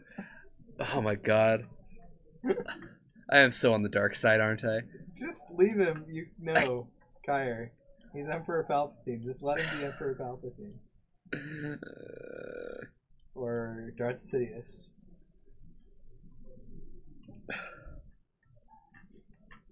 Oh, Hackbert got him for 20 seconds. Okay, that's good enough. Awkward moment when Paul forgot his thespian stage at home, though. That's what it feels like. Oh, we finally got the 2020. You don't understand, Hackbert. You just got here, okay? Just let Hackbert take care of it. He's got this. I've given him 3 10-minute timeouts. He has sat here for 30 minutes in silence, enjoying our stream. And each time the timeout ends, he's just like talking about limited, which is obviously not allowed on the stream. Let's see what's going on the other night. Okay. We do have great shuffle cams, but yeah, we do. All right, this is not Jeff. It's very much TJ. It is Terry though. Yeah, TJ on Soul Play Control. I don't know who got game 1, but I do know that TJ probably has game 2. It does look that way, doesn't it? I mean, Carpet of Flowers is a good Magic card. Or so I've heard. Right, exactly. That's exactly what I'm saying, Hackbert. Like next thing you know, he's gonna start talking about Standard, which is also against the rules in this chat. You can talk about exactly everything except Tiny Leaders, Frontier, Type 2, Standard, and non-cube draft. Those are the only things you can't talk about in this chat. And the other things that we make you agree to when you join our chat. Well, let's put it this way: you're allowed to talk about any topic that we bring up.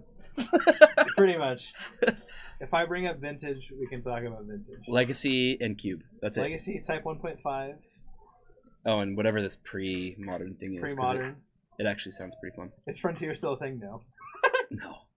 Absolutely not even close. It was never really a thing. Like, I was. It caught on in Japan.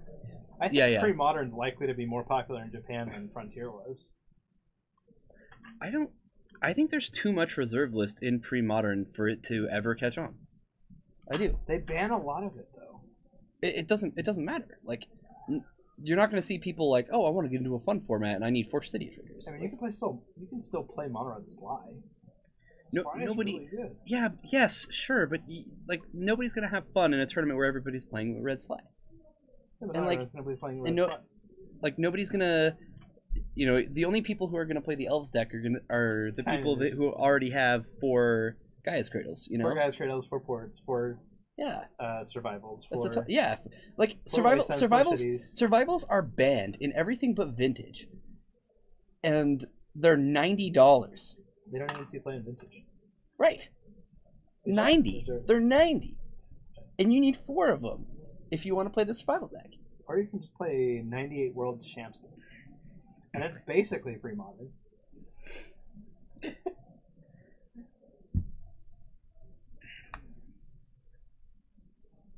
Yeah. Okay. Sorry. Survival's played in Commander, Which is the reason for most price spikes, honestly. Oh yeah. Dude, Commander has had so much impact on the secondary singles. Market. Yeah.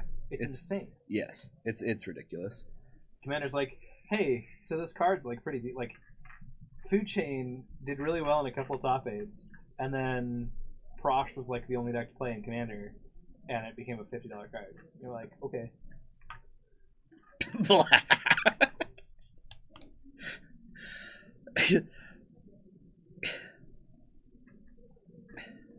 It isn't even Magic. Yeah, it's not. I find Commander fun, but only with the right people. I don't play it very often, so that's probably the only reason I find it fun. Honestly, Commander is the most like Magic that I played when I started playing Magic. Like, it is the most like kitchen table. Let's get back and let's have fun and do unique things.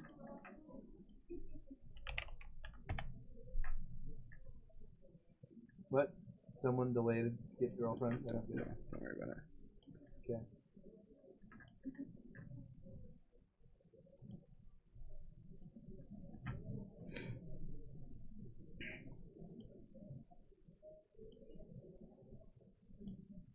Fatal Push your Deathrite Shaman. So, clockwise, Terry's got a pretty decent clock, but a 3-1 can block his Grimag Angler and everything else all day.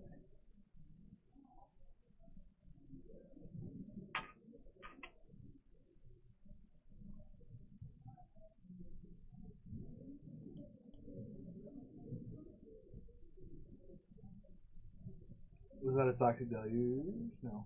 No, it's a Marsh Casualties. The better Toxic Deluge? Yeah, I mean, better in some cases. The bright side for Terry is that this Grimag Angler does keep TJ from attacking. It's a faster clock. It is. By 2 turns. A turn. He gets an hour. You gave him an hour? Oh man. Yes. I love mods.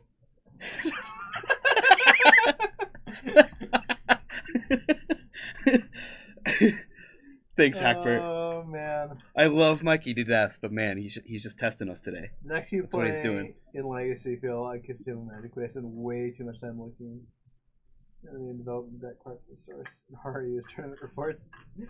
Oh, honestly, that's how it's starting to feel with Food Chain for me, because I've got so many 1-ofs in it. It's like Nick's Fit, right? You have so many 1-ofs. Yeah. Like, you have your main combo, and then like everything else is 1-ofs. It's like 4 of, 4 of, 4 of, and then just 1 of everything else. Yeah, you're like 4 of Veteran Explorer, 4 of Cabal Therapy, 4 of Academy Reactor. Academy Reactor. Oh no, I mean, no, 3 of. 3 of Because I play with English. Yeah.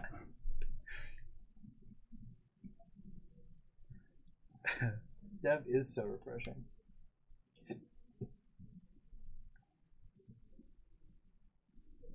I mean, new in development, but So this is in response to Leovold, I assume. yeah. Otherwise, he wouldn't be drawing 3 cards. He'd be putting 2 back on top. Yeah, probably a good thing to brainstorm before that resolves, huh? He probably wants to also resolve the second brainstorm that he has in his hand, and find a Force of Will, because Leovold's pretty bad. Once you've played 2 of your brainstorms, like how many cantrips are you really gonna be playing the rest of the game? Maybe like 1, maybe 2. Yeah. You've been on Chalice Bomberman killing for him? That's awesome. Chalice Bomberman. Like the Sounds black sweet. white version. Yeah. Yeah, the original one that I played. That one's pretty good. I really liked it. I'd be interested in seeing a list. If you have a list killing for him, I wouldn't mind seeing it. I That'd be sweet. need an LED. My LED that I lent out has disappeared. So I need to get another one. No. The whole dredge deck is gone. He lost 3 LEDs. Oh. Yeah. He's like $1,000 out. It sucks. But I need to find out. How do you lose that? I don't know. How do you lose the legacy deck? I have no idea. But anyways, I need Lands, an LED Goblin, so I can Squeech play Esper Bomberman again because I can't play Esper Bomberman. Hackbrit, that's where I'm at. Like after seeing Squeechain on Tuesday, oh man, I'm high on Squeechain. It looks killing for him exactly. Like it looks like The so deck's much super fun. silly. But the problem is like I'm looking at it going, oh man, I have all the lands, I could totally afford this deck, and then it's like, no, I need Food Chain, I need Reanimates. I mean, you can borrow mine. Like that extra copy of Food Chain that I have is pretty much for that. I need to finish Tezzeret first. I need to finish Tezzeret. Okay. I'm so close. You know, I need 3 chalices and 3 ancient tombs. That's not much.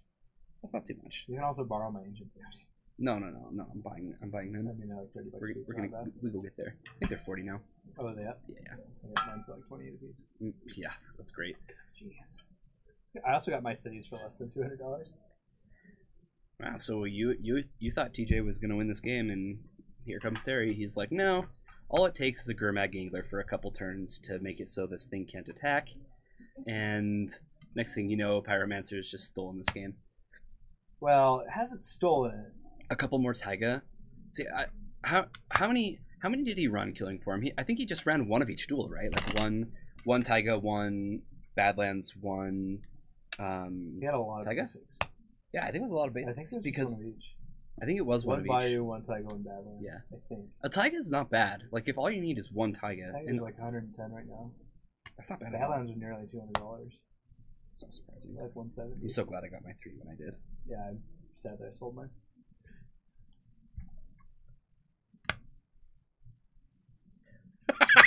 Now Mikey's whispering at us. Mikey whispered us, Oh, and he's man. like, and I was like, wow, this is a better format than Legacy. On the bright side, I can just ignore my whispers. Some lists. I mean, Squeech Chain is a weird place because people are innovating on it. Yeah. And the Legacy Food Chain Facebook page, all of the bug players like, don't play Squeech Chain. It's bad. It is bad. It's terrible, but it's like super all in combo. But this is the thing we love about Legacy. You can play fun decks and they can win. We saw that with Nyx Fit. How many times did I either 5-0 or 4-1 with Nyx Fit? Quite a bit. Quite a few times. Yeah. I did very well with it for a while. You probably 4-1 with it 3 or 4 times. And 5-0'd, yeah. Yeah, and then you 5-0, and then you had. Don't get me wrong. I had plenty of 2-3s as well. Like Yeah. But I'm just saying, like, these are fun and they can win. Wins with bad decks are so much more rewarding. They are. Mm-hmm. Especially when people disparage your decks to your face. They're like, "Oh, your deck is terrible," blah, blah, and you're just like, "Kill you." Oh man, I remember I started up an MTGO stream and somebody was like, "Oh, please don't play Jund. Please don't play Jund." I'm playing. I'm playing Jund, and then I went 4-1 with Jund, and I was like, yeah. PS out of my Legacy night and got only 1 game win. Feels good. I mean, it's like when Jeff Hoogman plays Spanish Inquisition or Cephalid Breakfast. Like Meat Hooks or like, yeah. I mean, Meat Hooks is actually like relatively decent because you still play Force of Wills and Vile. How many people actually play Food Chain? Not a ton, Darkfire, but let's just put it this way: like Brian plays it a lot. I can honestly tell you that Food Chain is a good deck. So it's not like top tier or anything, group, but it's good. It's like tier 1.5. Yeah.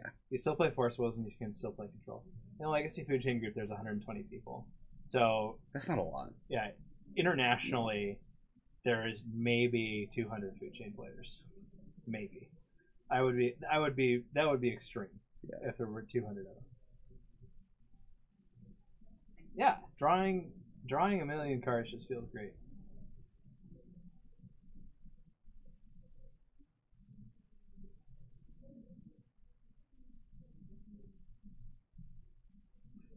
6 to 8. I feel like we should have jumped back over. Yeah. All right. There's this guy shred cutter in his graveyard. Okay, yeah, looks like Terry got it. Jump back over. Yep, those are Kavu Predators that get a +1/+1 counter every time a player gains life, and then Sky Shroud Cutters in play. Yep. I don't see a False Cure in his graveyard, but this is False Cure. I mean, he only has green lands, and his Dryad Arbor should be up with his creatures. We should make friends with the Alurin group. I don't love Alurin. Like don't get me wrong, I think it's a cool deck, but I don't think that's a deck that I would ever play. So the interesting, I mean, there's a lot of food chain players that are also in the Alurin group. Or there's a handful. Now, most food chain players pride themselves on not being Alurin because food chain is better than Alurin. But everyone lumps the two decks together because they're both green enchantments. That makes me really mad. Romario chimes in. Get your false cures. Get them while they're hot. Welcome in, Romario. Oh, man. Witch tokens. The cats and cantrips tokens are sick. They're really nice. Yeah, they're awesome. You can actually look up the cats and cantrip tokens on eBay if you like them enough. Yeah. Romario, are you gonna stream False Cure later? Are you not in? Did you not make it out to Birmingham?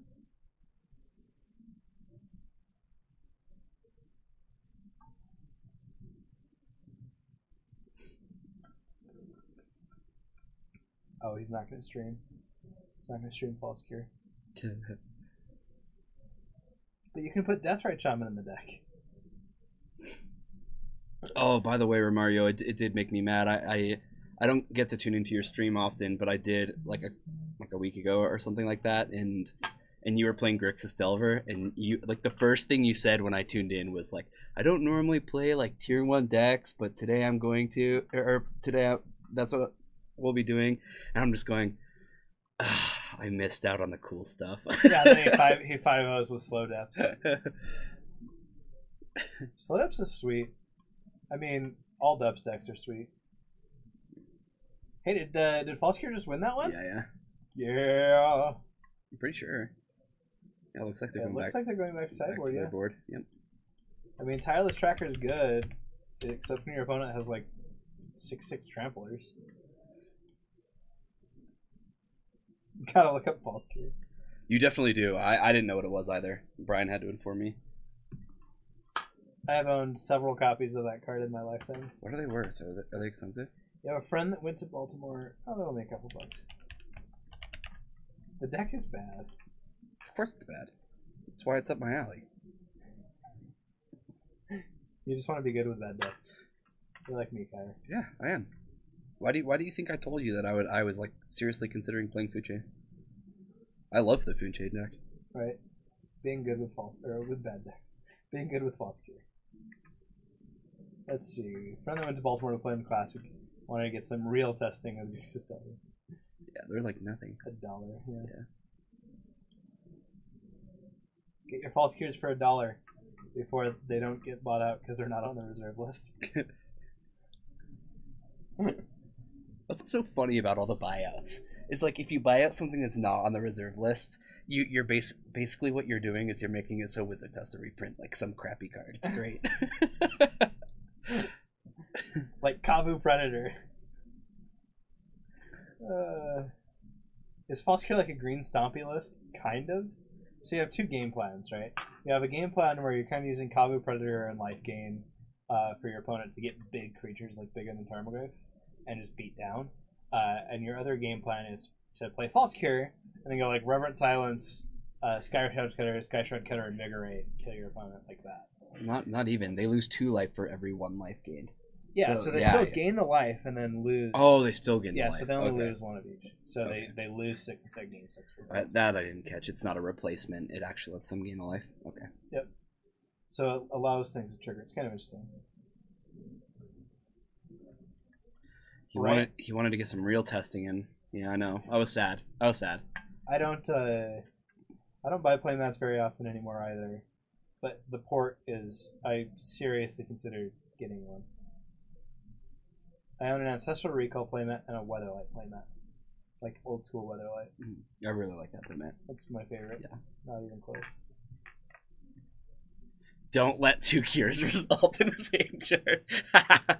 yeah. There. Yeah. You win. This isn't like a dark ritual strategy though, right? You can play with dark bits. Okay. It just depends on the build you're doing. Yeah. Nate played it here once. I don't remember that. That must have been before I started streaming. I will be at Richmond. I'm going to be in Richmond. I'm not sure what the plan is for Kyrie yet. We'll see once we get closer. He makes the plan for me, so. It's the very end of August, so it really depends on what I go where I'm told to go. What the budget is. If we can find you a cheap flight, I already have a hotel. But I will be there, and I will be playing all the foods and all the chains, unless Death Threat Shaman gets banned. More foods and less chains? Mostly foods. Okay. Mostly foods. You know who is going to be there? Food Chain top 4'd the Team Constructed tournament in Baltimore. Really? The SCG one. It was Did Cosmo you- Quack. Okay. I was gonna say you knew the guy. Of I know course. very well. You've met him before. He's that Was funny Asian. You may not have met him actually. He's this tiny, funny Asian guy. His buddy on Modern was playing Gorya's Vengeance, Kiki Pastermite combo with Living End and As Foretold. Okay.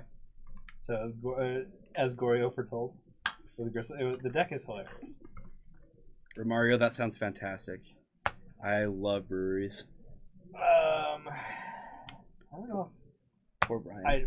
I will be getting in on Wednesday, or maybe Tuesday. I don't drink, but I'm happy to hang out and Brian will eat go good food. Like breweries generally have really good food. Yeah. So. Brian will go to bars with me. And just Oh yeah, I hang hang out. out. I'm always down to hang out. I don't drink alcohol by choice, but now I can't because of my gastric bypass. so I'm doubly not drinking. Yeah. I always wanted to know what drunk Brian would look like, and then he got his gastric bypass, and I'm just like, It's never gonna happen. I'm sorry. sometimes you just need to let dreams go, you know? Yeah.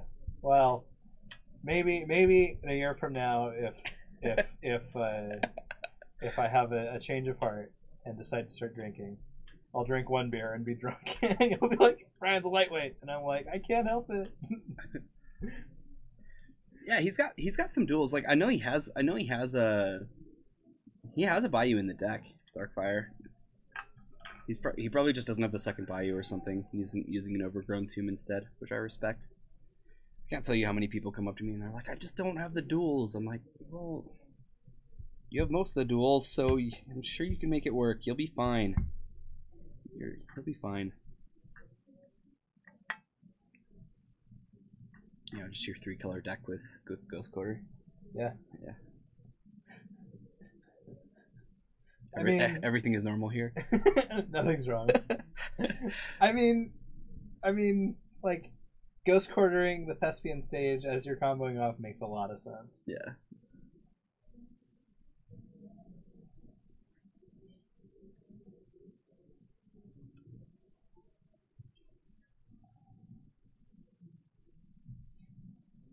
Alright, there's the tracker. This is the funny thing. So you remember the first Seattle when someone just bought everyone in the bar shots, and someone else grabbed my drink and drank it for me. I've had so many people. It's a big thing in the Legacy community to be, to go and to buy other Legacy streamers and whatever drinks and whatever. And it's so weird for me to be like I understand the gesture, yeah, but just buy it for my friends. Yeah, it's such an interesting thing. But we're all adults and everyone understands what's going on. Yep, Ghost Quarter's going to take care of Tabernacle. I think that's a good thing to do. That seems fine. Especially where he gets to untap and use Deathright Shaman to get rid of it. Yeah, so it's not coming back. Yeah. I mean, the rough thing is there's a clue now. Like, Evan's playing a combo deck, right? Yeah. More It's a combo deck. I think it is. So I don't really Paul think he might be crop rotating right here. I don't know. Adult, yes. Yes, I am adult. In all senses of the word. I'm not. I'm the 26-year-old kid. We turned 27 this year. Yeah, we do. Yeah.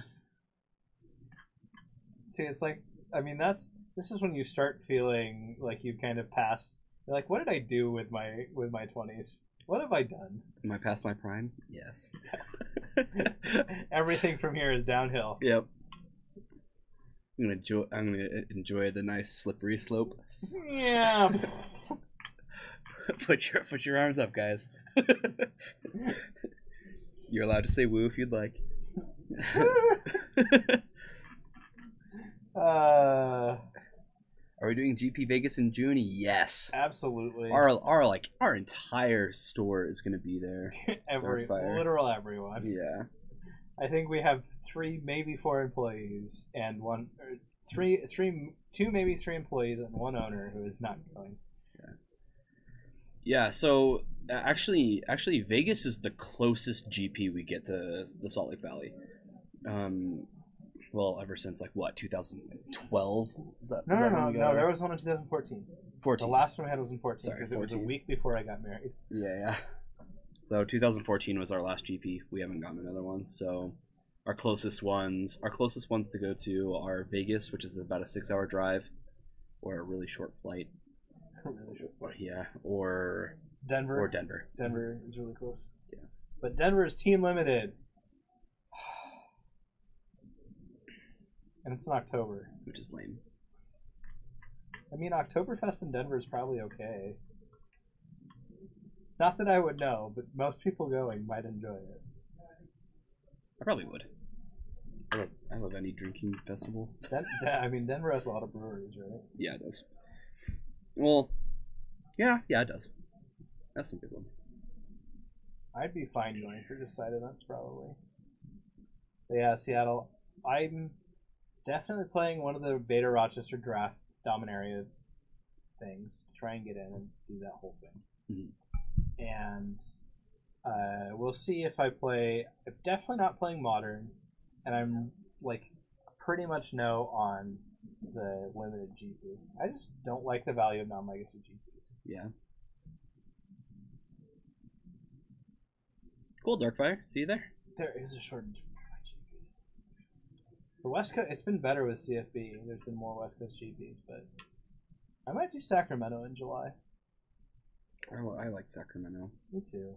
It's an easy drive. Hotels are pretty cheap.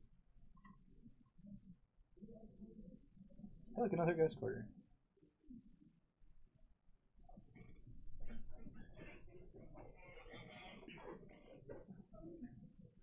Sorry, everyone, that I'm leaning back so far.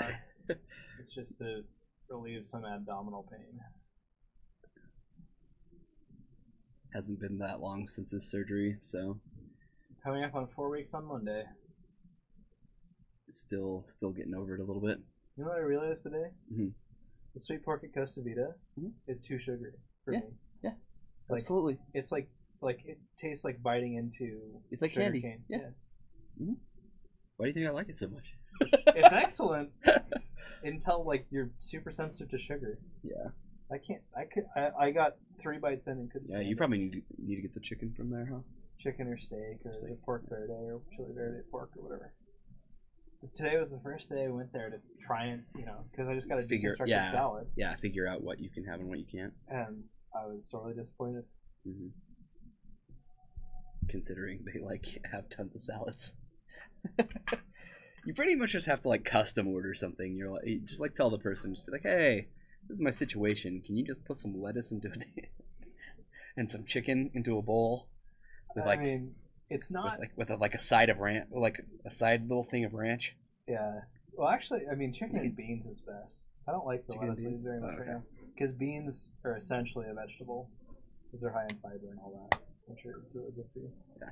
But it was so weird just to realize all that today about Costa Vida. I'd be like, no, all the memories. I love Costa. It wasn't too hard to get him to put everything. I was just like, I want a salad with everything on the side. Put the lettuce in a bowl and everything else on the side. Alright, so gamble, went and found a thing. And gets rid of Thespian Stage. This game's almost over. I don't know what Evan needs, but... I mean, a false cure would be pretty good. From this point, he might need double false cure, though.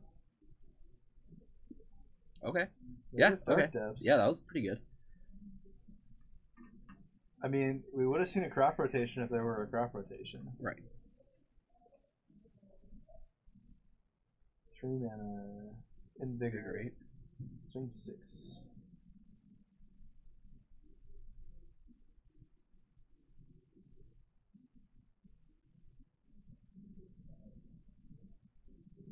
Sometimes you just need to pay for your Invigorate the hard way. When you don't have a false cure, I mean, it's not worth like 10 damage. Right. And without that Dark Depths, there's actually like a good chance that Paul's kind of stuck. He's gonna die to a sky shroud cutter or whatever the thing is called. Likely.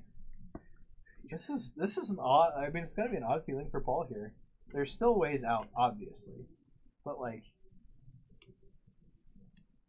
man, I don't know. I do not envy Paul's position right now against this deck that is just beating him down with a 2/2 for 4. I like 3 mana 2/2s. Gray Ogres, my jam. 4 mana 2/2s, I don't know. But I guess in this case, I'm gonna have to get behind him. In Legacy, when you win with a bunch of cards that are meant to be, cast with as like an alternate cost or whatever, and you cast them all straight out and just beat down with them, you gotta respect those wins. Well, it's like when you beat down with Imperial Recruiter of all things. Yeah, no. Or when you reanimate an Imperial Recruiter to go off with your Squee Chain. Oh no, I remember a game where you just straight up cast Mist Hologriffin. And that Mist Hologriffin just like went all the freaking way. Oh yeah. Just like you didn't even do anything else. You just attacked. Yeah, Spirit Guide beats. There you go. That card's not meant to be cast. Okay. Spirit Guide beats are great. Yeah, here's a Punishing Fire. That's a good one for Paul. Yeah, it's pretty good because that also kills the Sky Shroud Cutter.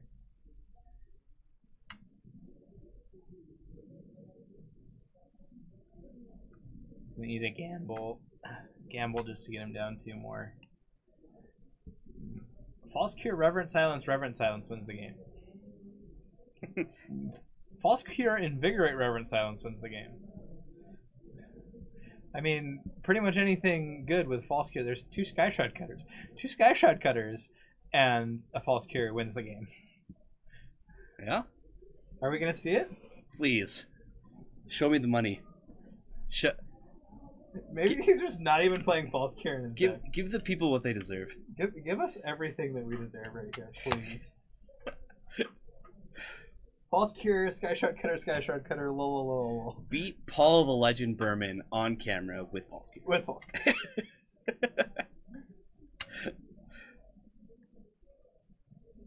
Nope, he's just gonna play a Sky Shroud Play another Sky Shroud Cutter. Okay, attack for 2. My body is ready. But it's not. He just pays 4 mana for a 2/2. This is how you win in Legacy, or something. I mean, I pay 4 mana for 3/3s, but Ah, crap! He found a new Dark Depths. Yeah, he just drew it for the turn.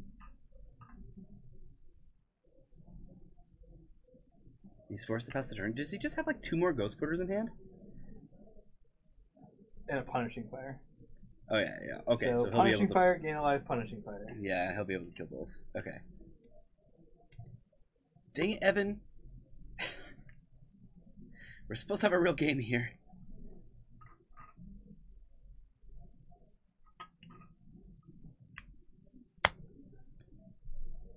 I mean, False Cure, Reverent Silence still gets us there. Stop drawing lands, Evan. Oh, he's thawing. We're thawing. I mean, he gets to do 2 a turn. Yeah. It's not terrible. Yep. Every ghost quarter in the deck. Okay.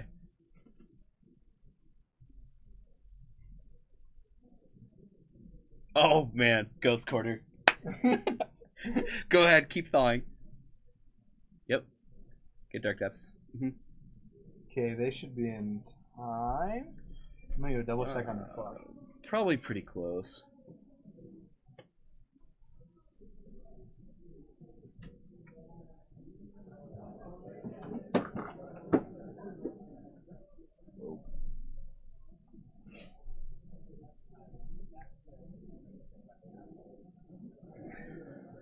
Turn 0. It just hit silent. Okay. Come on, Evan. Draw false cure. Come on. You know what you have to do. Play the Sylvan Library, you can get us there. That's all we ever wanted. Taboo Predator is not terrible.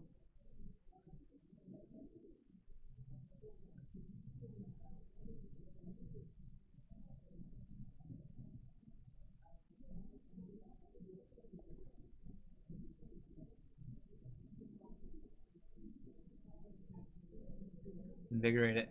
Do it. It doesn't matter. Yes, that's being Sage in Dark Depths. This game's over.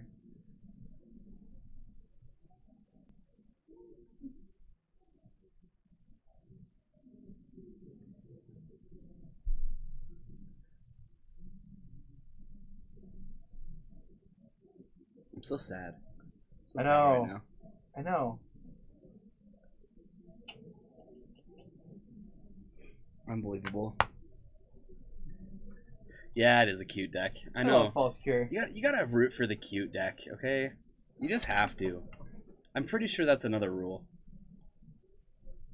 It's similar to the no talking about standard rule, or any other weird thing that I created during this stream. You know what the false cure deck is? He literally could combo you out like 6 turns in a row if he didn't keep drawing lands. His deck's a combo deck. It's faster than yours. Yeah, see, it's in the rules. Thank you.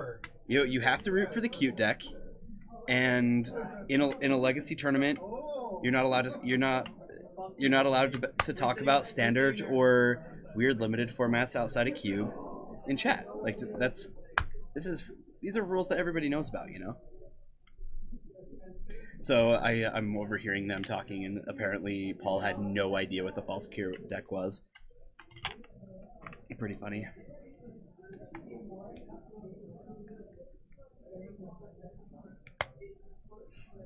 Yeah, I'm not sure. Not sure what he could have done even if he had seen false cure happen, because he just lost to creatures in game 2, I believe. Just some beatdowns. And I'm guessing that's probably pretty close to our last match, so unlike our first round, where we had like 25 minutes to kill, we should be moving on to round 3 probably pretty soon. Oh look, MTG Bots sharing Bryce's altars. If you guys are new to the stream and haven't seen his altars yet, click on that link. They're fantastic. Check them out. Check us out on Tuesday. Bryce and I are always here doing the same thing, doing some commentary on Legacy. Alright guys. Let's jump back over. We're missing a Brian. I'm not sure where he ran off to. He was probably uncomfortable sitting down for a really long time. Poor guy. He found out today that he was going to stream with me today, and he's like, yeah, I could do it. I don't know about comfortably, but what a trooper.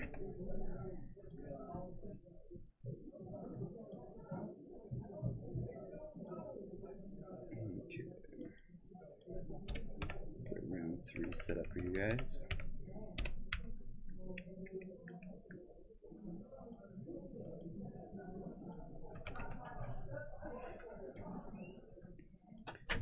So did Terry win his whole round? Did he beat TJ? I believe that's the case. Okay. Pretty sure. So we should see Paul Terry probably. Terry's just tearing it up. I mean, we only have 14 players, so it's likely that they're playing. Yeah. Oh, that's fun.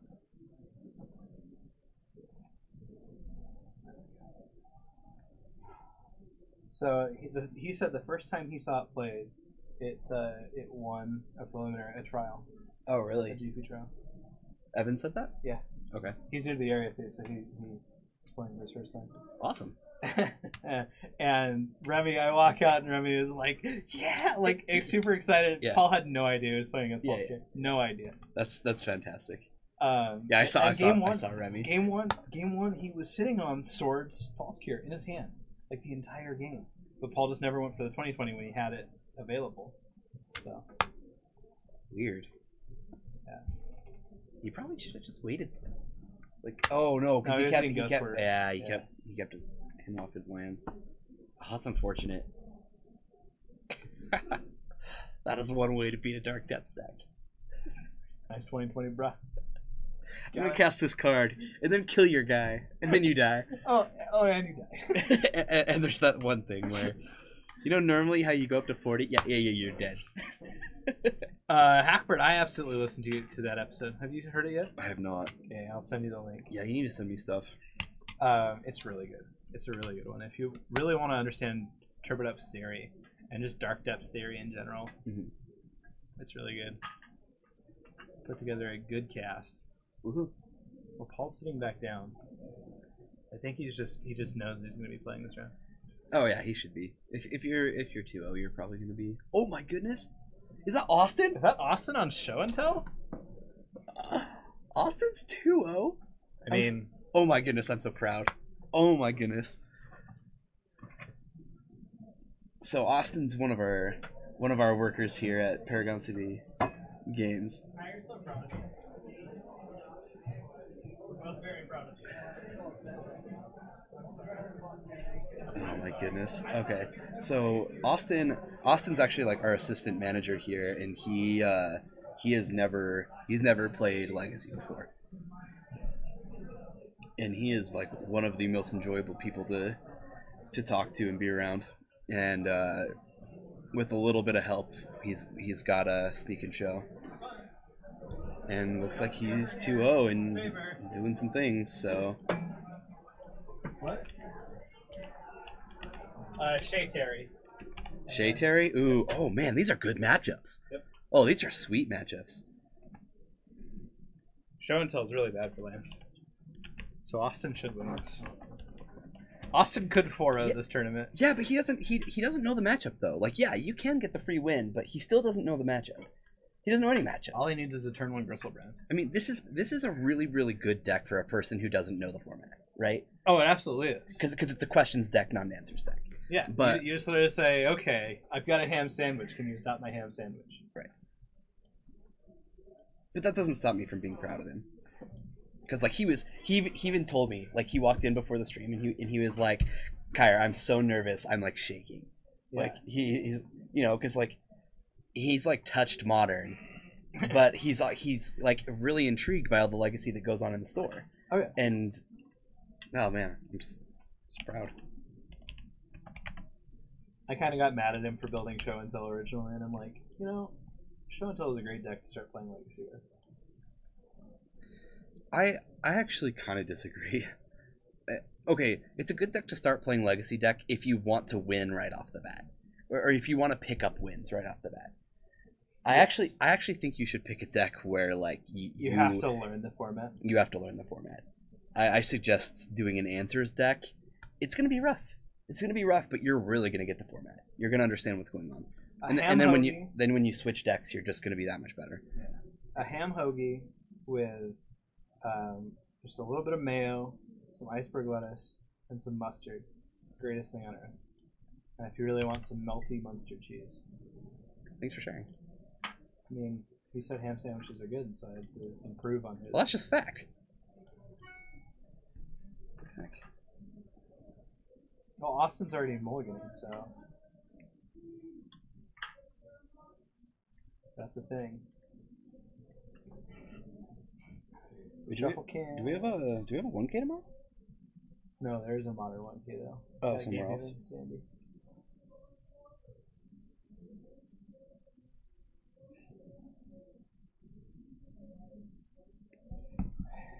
In the Leaving Legacy Facebook group, someone mentioned that when you have a good player who could win with a ham sandwich, Doomsday is harder than a ham sandwich. Yes. Doomsday is harder than a ham sandwich. I love when we watched it just stomp all over Maverick, or Mono Green Stompy, or whatever it was. So obviously it's salami. Yes. Well, Delver's Deathrite Shaman, yeah, it's Terry on Grixis. Yeah, yeah. I don't know, I think Basic Island Ponder is a much stronger start.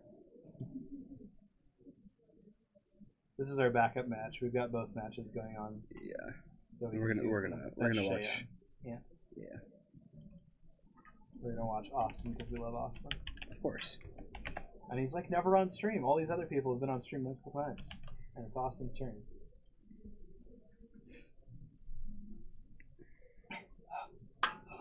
Watching Storm versus Delver would be an interesting one to watch, though. That brainstorm. That's the 5th ed brainstorm. Why, Kyer? Why? He's Did new. He do this? No. Did he do that himself? Probably. Tilt. He doesn't know etiquette yet. Leave him alone. Tilt. He's just a little new guy. We need to teach him. Take him under our wing. Tilt.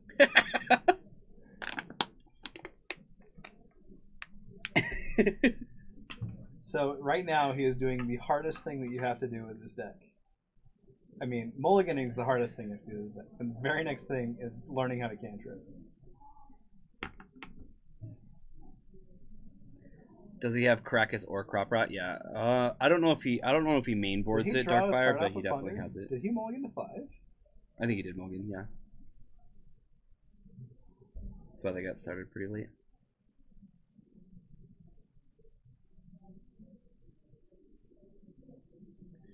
Jesse jumps in for the sneak and show, of course. Yep, of course. He always knows. Of course Jesse's here. So skill intensive. I mean, cantripping's hard when all you have to do is find really good cards. Cantripping's hard if you've never had to do it before. He's got to have a main board Caracas. He just has to. So, no, he's going to get either Thespian Stage or Dark Depths. Because Show and Tell allows him to put the Dark Depths into play and they can make it 20/20. Emrakul doesn't really care about that, though. Not usually. Yeah, but he gets the Emrakul on his turn. And then passes it to Paul with a 20/20. And then Paul attacks with a 20/20. Yeah. Now, if he has a sneak attack and can activate it. He would need sneak attack creature and sneak land. Attack creature, and Lotus Petal. He has a soul land. Okay, yeah. So he could do it next turn with a sneak attack. That's a lot of specific cards. I mean, he's got 2 brainstorms. If he goes Show and Tell Omniscience, that's a different story. Show and Tell Omniscience is like, lol, I win. It would need to be into Emrakul or... I mean, I guess you can just force the 20/20 now. That's another thing you can do as well. He's just telling Paul to have... There's a sneak attack in his hand. You have a Spidey sense for it. That's awesome. Oh, man. Okay. It's always good to have you in chat, Jesse. Fetch and brainstorm. Don't get to hang out with you nearly enough. Oh my goodness. All he needs is Lotus Petal Creature, and he wins this. That's 2 very specific things to see in your top 3. I mean, yes. But...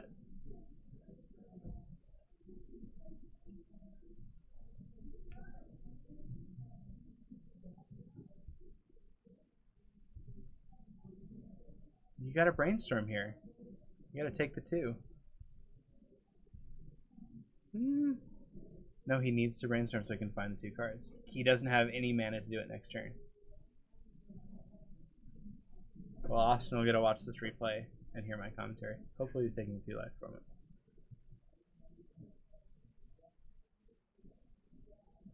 it.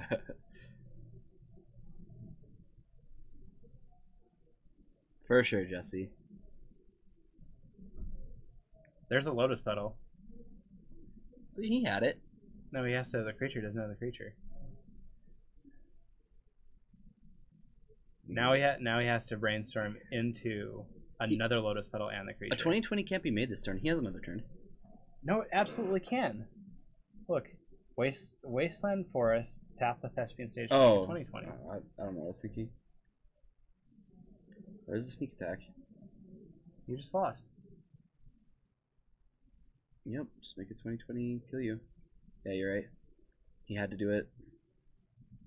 Well, I'm going to tell Austin to go and rewatch the stream. Yeah. And to fetch and brainstorm at the end sometimes of the you just have to make those desperation plays, and But it didn't even need to be a desperation play. You take the 2 life off your Steam vents, that's fine, whatever. Yeah. Brainstorm again. Lotus Petal was the top card of your library.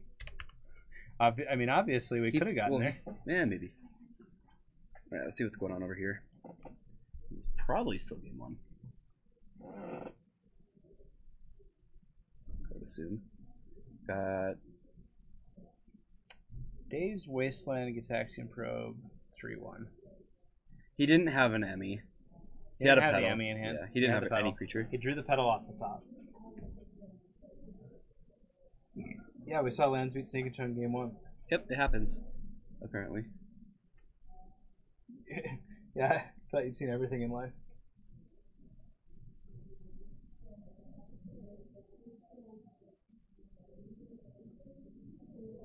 Okay, Shay.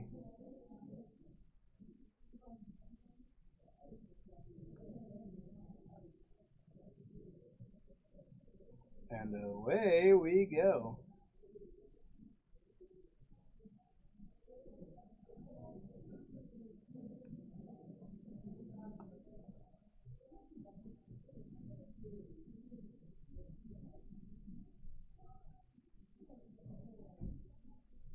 Preordain. 2 mana's floating. Storm counts 3. Ben.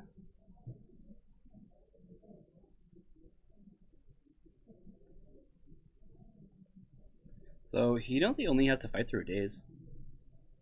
Yeah, That's not too much. it's not. Days in the Death Right Shaman.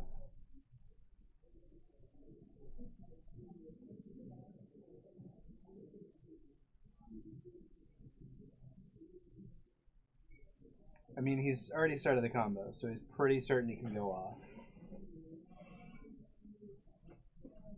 Yeah, once you break out the tokens in the dice. I'm gonna dress you.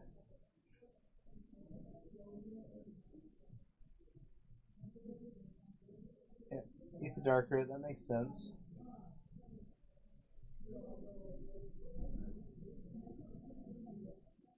Days. Storm count's now 5. Or he just took the days of the dress. Okay.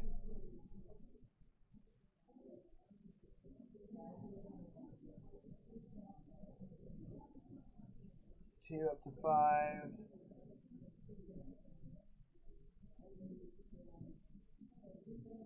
No, that's just 3, isn't it? Yeah. Yeah. Seems bad. Well, never mind. It's fine. Yeah, now it's good. 3 up to 6.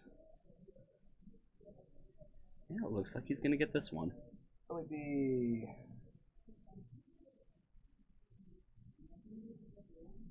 I mean, he's got personal tutor in here. It's pretty good. Hey, look, Piff. Okay. That's a card. That's a card that we can use.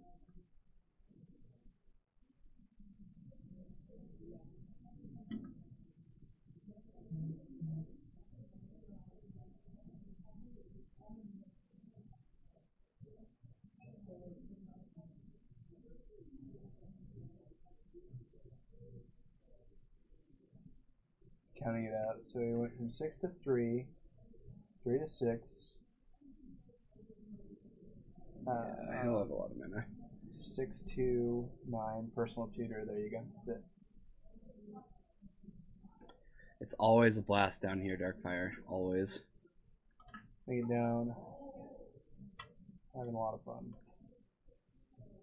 And there's the tendrils, and Shay got it.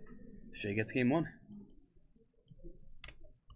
Alright, hopefully these other guys are shuffled up and ready to start. Looks like they are about there. Well done, guys. Grim Tutor, whatever. Yeah. It's the same thing. Yeah, he does have one Grim Tutor in his deck.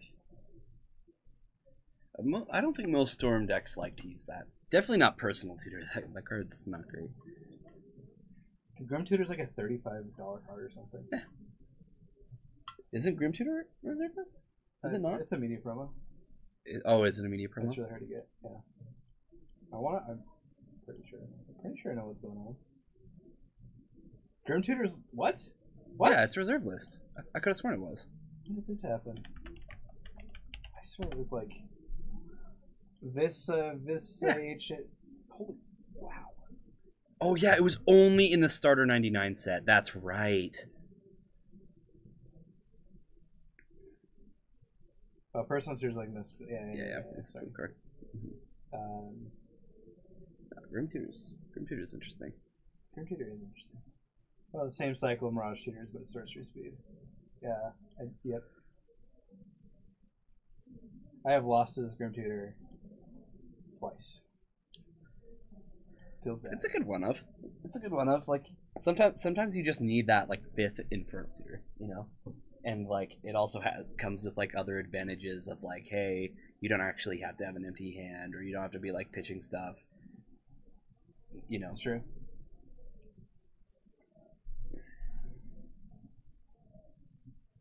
Reserveless Tutor.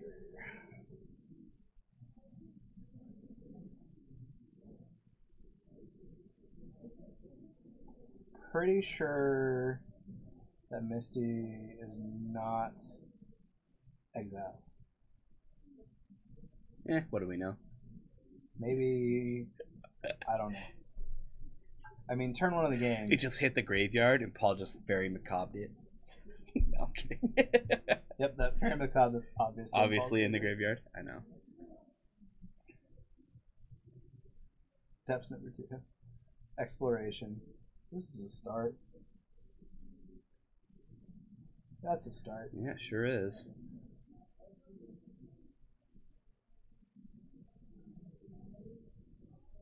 Can you go Lotus Petal, Petal, Lotus Petal. We're playing Storm now, boys. Okay. Yeah, lose 2. Okay. Show and tell. Do it. Yeah, do it. He's gonna do it. Omniscience. Show me omniscience. Oh, show and tell. We lit, fam. Choke. Omniscience. Here, slam these 2 guys. All right, we're done. Turn 2. Paul's like, after getting wastelanded. After getting wastelanded. Oh yeah. Turn 2. Austin just like got him. I love how he draws Lotus Petal. It's like, okay, wait. Palpatine.jpg. Strike me down. Has Mike come off of his hour-long thing yet? He has to have. It's been that long. It's been an hour, right? Oh, I don't know. If he was off of it, then he would have said something dumb about draft. I guess that's true. Grim Tutor was supposed to be in one of the master sets. Everyone expected it. It was super sad when it dodged all the master sets. P3K has so many expensive cards on the reserve list for simple scarcity. Wait, so it's not? Grim Tutor's not on the reserve list? I think it's just scarcity. Man, I should have bought Starter 99. What's wrong with me? What was I doing with my life? Playing Pokemon. That's what I was doing with my life.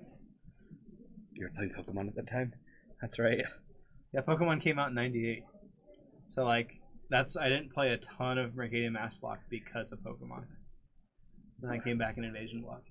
We were, like, way young. That's not really surprising to me. Yeah. What the heck is this? This is the official reprint.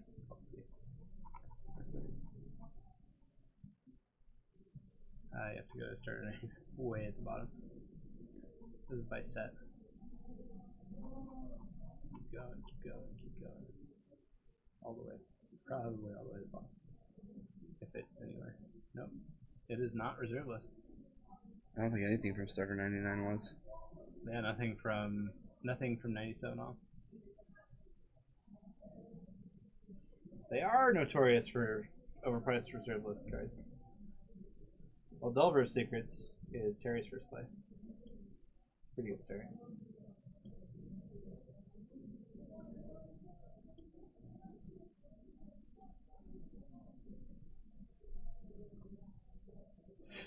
see your volcanic island and I raise you a scalding tarn. Probably a basic island here. You have to be wary of an early wasteland, right? Especially with pressure. Yeah, and we're seeing that now. Like, one thing I love about this matchup is I actually think this is like one of the most like 50-50 matchups.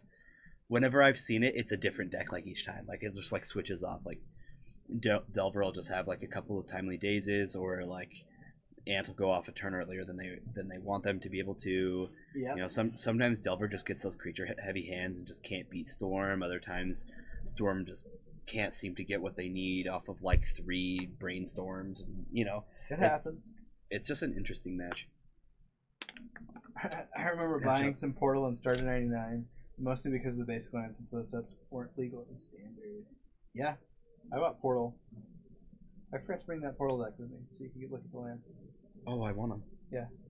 Oh, speaking of Portal lands, so Les was talking to me the other day, and he brought up that like in China or Japan, it was one of the two. I can't remember which one, but they had alternate art Portal lands that were printed. Portal lands? Portal lands. Like he showed me. K or like Portal? No, Portal. Weird. First Portal. I had never seen these basic lands in my life, and apparently like there's like no price on them because they're nowhere. You can't find them anywhere. You have to get them from Asia. No. Like go on eBay, go on TCG, go anywhere and try to find these basics. They're not there. That's how rare they are. Huh. And when I was talking to Les about him, he's like, "No, they're probably like $20 a piece." And I was like, "If you can't find something anywhere, you're not paying less than like $100 for that sucker, right?" Probably. I mean, it really depends. You could get away for cheap. It just depends on who you're dealing with. And they're gorgeous. So if you want to look up like alternate art Portal lands, I'm pretty sure that would get you a alternate.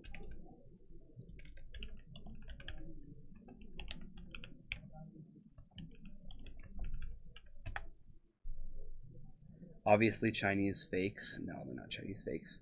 No, these are very real. If you look up Even alternate QC. Portal lands, Bonsoir. yeah, definitely these ones right here. Oh man, Yeah, they're super pretty. where's the swamp? I don't think there was a swamp. I mean, It was everything but the swamp. It was like it was something really weird, but yeah. simplified Chinese basic lands.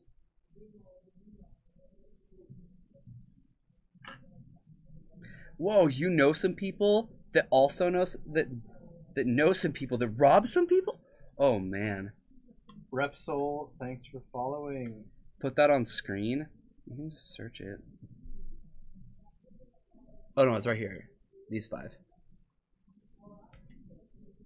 These 5. Yeah, I'll bring them up after this match, alright? We'll talk about them after this match. But if anybody sees these, oh my goodness, I'll buy. I want one of each. I mean, see if you can. Are these insane? If you can just get a simplified Chinese Portal starter deck, because they'll have them. No, I think these are like random. No, it says random. I'm not sure. Les was just talking to me about it. I don't know a lot. It looks like you can get them from like Haruya or whatever. I'll have to look, but aren't those just we'll pull them up after. You guys will see. His brainstorm. You'll all see.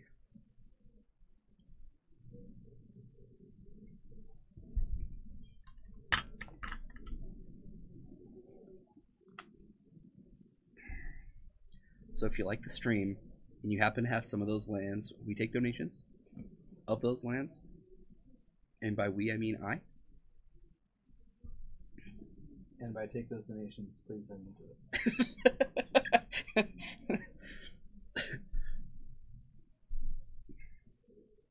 us. We'll switch over to the screen that has the address here in a moment. Before that happens, you're welcome to go and collect them from your collections.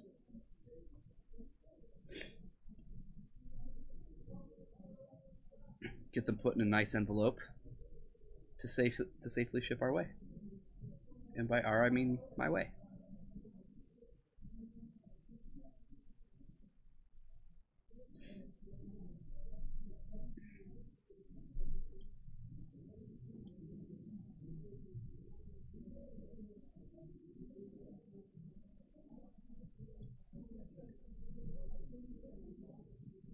Ant surgical brainstorms. Looks like Austin and Paul are done. I'm not sure who won. I need to know. Yeah, you do. I need to know.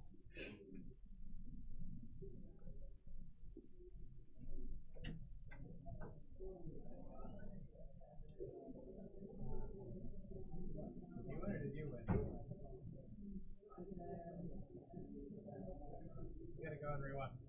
Okay. So you said Thomas on your game one. Game two was like. We didn't get a win.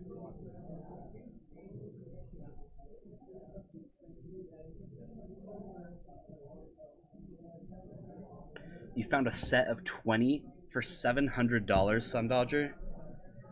20 of the same one, or like 5 of each, or like 4 or whatever, 4 of each. Two cards to win, and he had the combo to play. 4 of each. See, that's a lot more than I need. I just need 1 of each. Aren't they great looking though? Oh my goodness. I didn't even know they existed, and like they're not on TCG Player. Who won? Paul did. Austin drew 3 Emeralds and played the Lotus Petal after his sneak attack instead of Lotus Petal and then sneak attack, and he got K-gripped. So, see, you learn these lessons. yeah. That's exactly what I mean by you still need to know your matchup. Yeah. Yeah. Look at that. Sun Dodger found a set, so four of each of them on eBay for $700 of those basics. I mean, it's only $35 a land. So that's what I'm saying. I could do 1 of each. I could do 1, not 4. Good lord. It's only $35 a land. Well.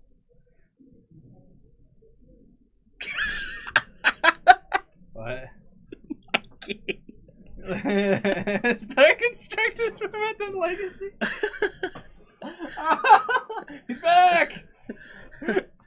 See, I'm okay with that one. That one gets to stay. How is your hour of silence? Did he whisper at us anymore? I don't know. I didn't check. No, he didn't. Okay. Oh man. Those lands are. I know.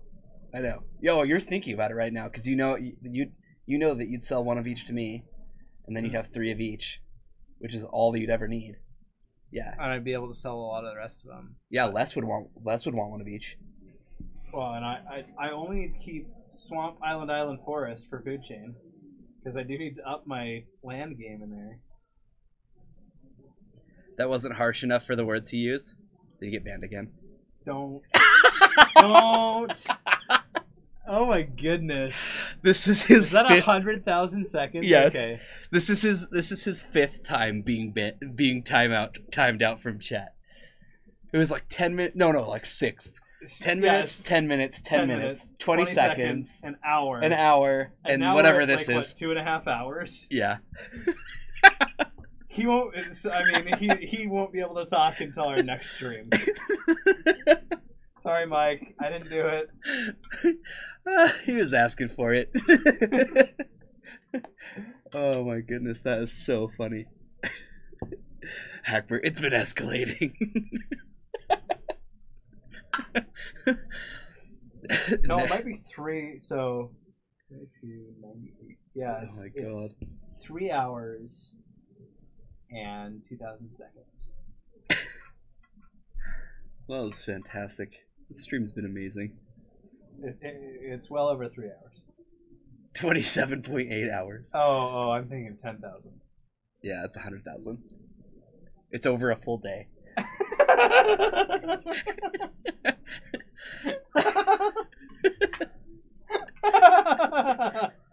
See you tomorrow, Mikey. Not even. Yeah, right. You can talk again on our chat on Sunday. Next, like The next thing you know, it's gonna be like mid-round 4, and we're gonna get a knock on our door, and it's just gonna be him like fuming, like. Yeah, we'll just sit him back here. Yeah. And then tape his mouth every time he says something dumb. Oh man. Jeez. We have way too much fun. Mm-hmm. Well, it looks like it's time to go off. There's a daze there. Why don't you daze the LED? Could you imagine what Ant would be like if there was no Gataxian Probe though? If Gataxian Probe actually saw a ban, man. It would... it doesn't matter. There's way too much mana in play.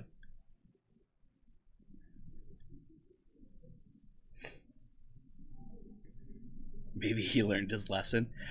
Not so far. At first, he was like talking about limited formats, and then I told him about the rule, Captain QC, that in our Legacy stream, you don't bring up other formats. They go back to playing Silence. You know. Yeah, that makes sense. Silences would be really good. They go back to yeah. And there's plenty of discard you can be playing. Yeah. I told him, we're allowed to talk about Legacy and Cube here, and then like some other weird things, but we don't talk about standard or like weird standard limited formats. None of those things. He just kept going. Orm's Chant, yes, Orm's Chant. Can't attack and can't cast spells. Well, Shay got it. Yeah. Shay is... We're gonna have Storm versus Lands. Yeah, that's a thing. Should we give him probation? Can we talk about pre-modern because I want to memory lapse and predict some people soon? Yes, we've talked we about have been talking pre-modern about a little pre-modern. Okay, hold on. Hey, first Nate, off, Nate, I need a pre-modern false cure deck list with Doomsday or something. I don't know. Whoa, I need to change it to this. No, not this one. This one. All right. So these are the lands that I was talking about. I'm just showing you all everything. So yeah, these are alternate portal Simplified basics. Chinese. Oh, they're so beautiful. I like this swamp and the plains. I might just like the color yellow. I forgot about the stream because of your kids, and also because I've been looking through modern card pool all evening. Deck building and Legacy with sealed product. At the beginning of every tournament, you open like a booster box of Revise to get your dual lands. But yeah, so I just wanted to show you guys that because Les showed me those, and like, I'm in love with them.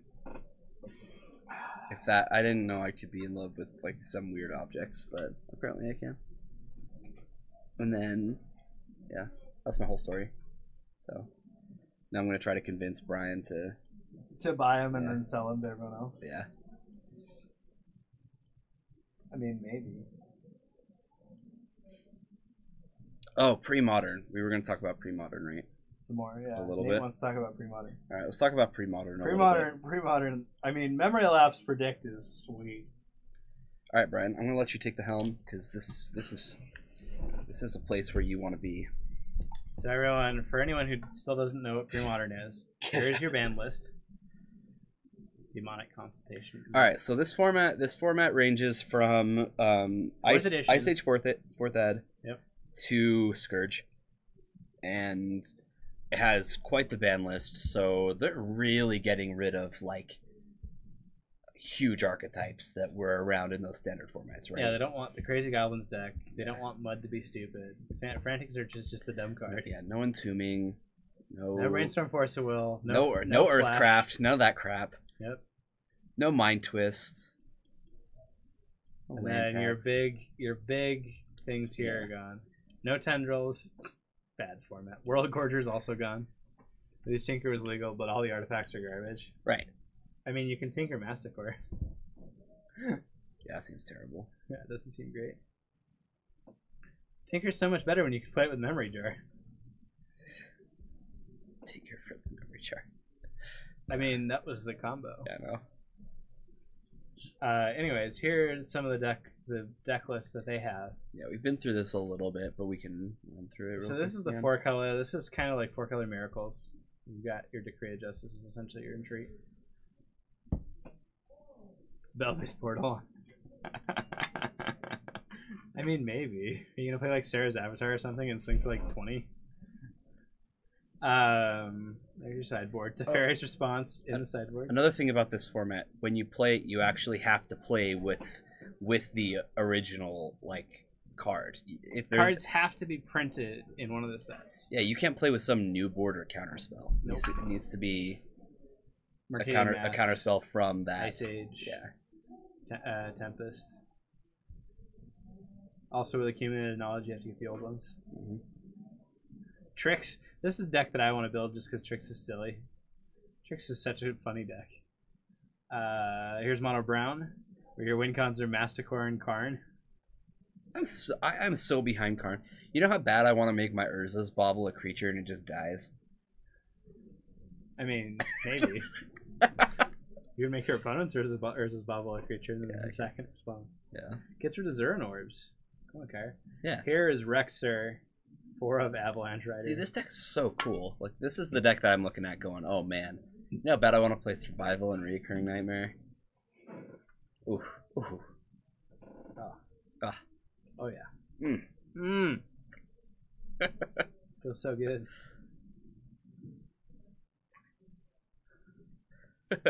Lands. OG lands where you're just beating down the Nature's Factories. And Treetops. And Treetop Villages. Yeah. Ah! The green in your deck is for exploration and to activate Treetop. Rexer? Oh yeah. I have the 98 World Champs decks, and Rexer is the best by far. This has Dream Tides? Oh. Need Phage with Volrash Shapeshifter. Do it. Sly, this is a great deck. See, like, I could have this deck in like a second. Oh yeah. I already have 2 Curse Scroll. I have literally everything but 2 Curse Scroll and like some Ball Lightnings. Yeah, they're dirt. I mean, Price of Progress beats Rexer. Yeah, a lot of these are old standard decks, but I mean, it's like it's not just standard, obviously, because you have Kamal, Fistakrosa, and Gaia's Cradle. I love this Fierce Empath can only get this. Yeah. I mean, Lion's Eye Diamond is legal. There has to be something you can do. You can play Brain Freeze Storm. You can crack it and activate your Masticore 1 time.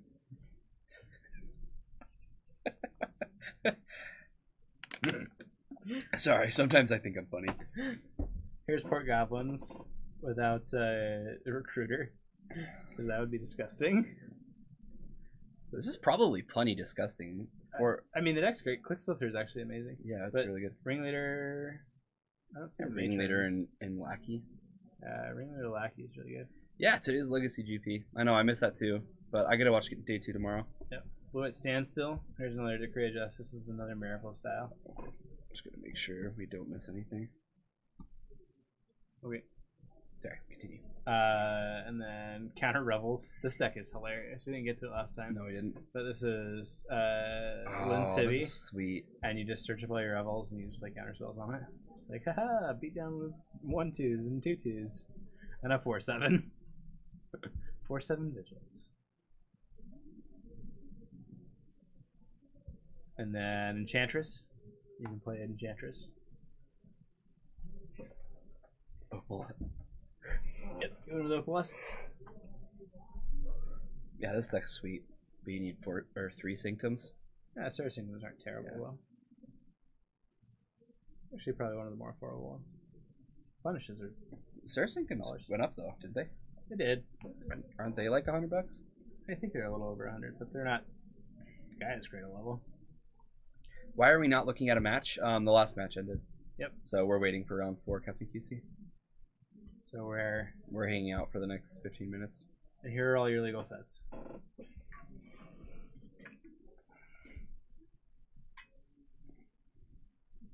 Oh yeah, Mikey's back. They haven't banned him. Yeah, they haven't banned him.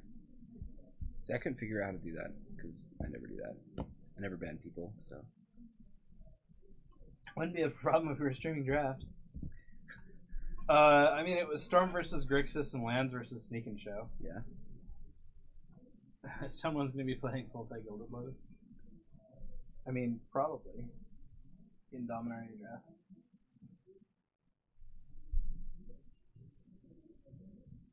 A little bit of Tylenol here. I don't know. I love building sets.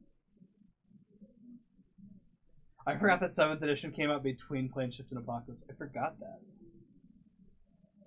I forgot that they used to do Yeah, that. they used to. Where they put it between Because it was the summer set. yeah, it'd go Between the second first and and second, yeah, and then they do core set and then third. I know these are so like. I started playing. I actually started playing right in here, between Urza's Legacy and 6th. Really? Because I remember buying 6th edition when it came out. Wow.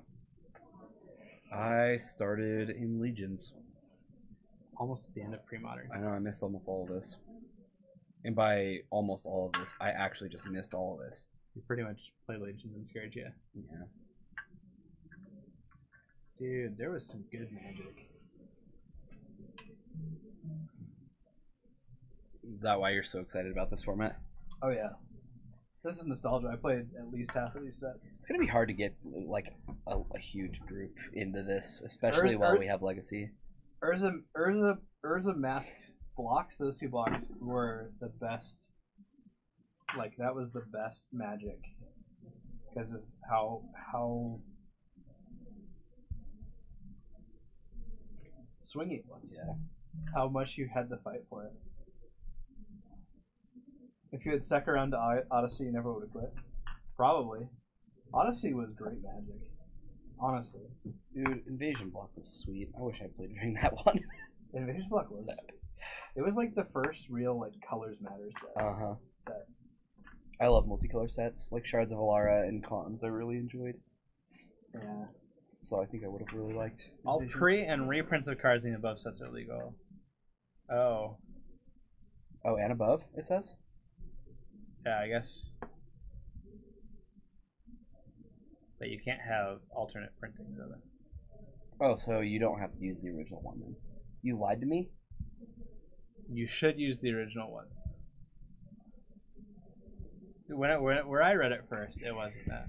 First FNM wasn't until Guild Pack. I played my first FNM in Torment. I played a Torment draft. Odyssey Torment draft. Mine was Shadowmoor. So mine was later. Then Masks was terrible. Because Urza Block was your first chance to get OP stuff, and they banned it. Yep. I mean, power level wise, Masks, like Mask compared to Urza's, yes. Innistrad Dark Ascension would be a great one. I like that block. Even though I Invasions. missed one. You played a different Invasion than I did, Nate. Because Invasion Plane Shift was excellent Magic. Yeah, I mean, Mask Block is basically like Amonkhet. There were like 2 or 3 really crazy cards. I mean, crazy cards for archetypes that existed. And then a bunch of cards that like did nothing. And then Rebels. The entire Rebels deck.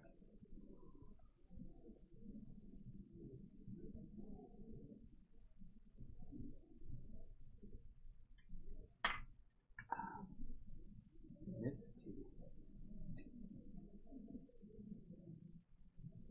We're 16 and dumb. I was like 12 and dumb. In The first time I played? 2001? 2001? That was Invasion. We were 10. We were 9 and 10. No, I mean for Legions when I first started Oh, playing. yeah. And then they had to go and do 10th edition and update all the borders and mess with jank. And I was like, nah, not having this thing. I actually like really miss the white borders. Call me crazy, but I do. I wish they did it like here and there, you know. And I don't want like everything to be white bordered, but I've been playing longer than QC has, and he plays Parfait. whoa. That's the funny thing is I surprise people with how long I've been playing. I'm like, oh, I've been playing since here. Sometimes I forget. Now you're just dumb, is that it? I don't think he's gonna deny. Oh man. I mean, Nate's been playing Food Chain. Wow, very aggressive. Absolutely. Welcome to the stream, Nate. Welcome back to the stream. Yeah, Nate. this is what happened. This is round 3 of Friday Night Legacy. Yeah.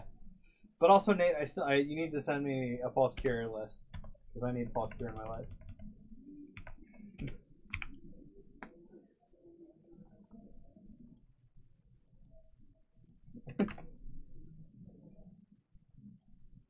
I mean, he's from New York. He's walking here. I'm walking here.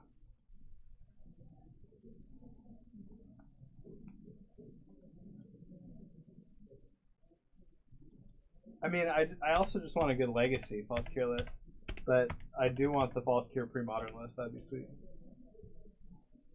Swords to Plowshares is basically the fun place in this format. I mean, yeah, sort of.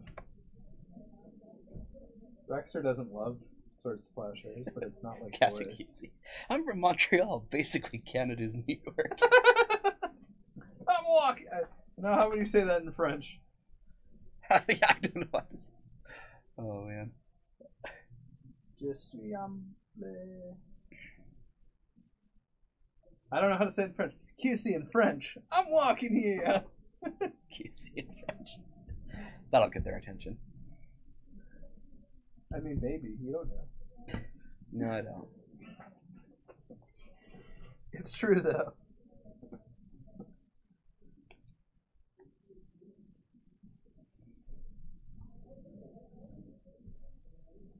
Dang it, round 4. This is always where I get sleepy. I'm not sleepy. I'm just in pain. Yeah. I'm actually going to really go and see if we have to have it on front. Alright. Oh! Hopefully pain lessens. That would be good. We got one more round to do. No. It's hard to sit for long periods of time. I know. I can lay down all day long. You're really good at that? Poor Brian. Alright, we've got a couple minutes left. I'm sure he'll figure out what else is going on.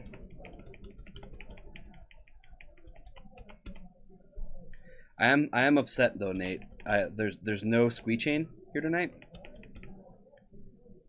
So there's really nobody to blame but you for that.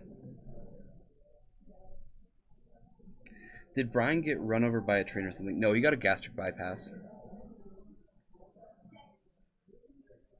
So he just kind of can't sit comfortably right now because he's still kind of in the transition of diet. You went 0-3 on stream earlier? I'm sorry. The deck's just so sweet though.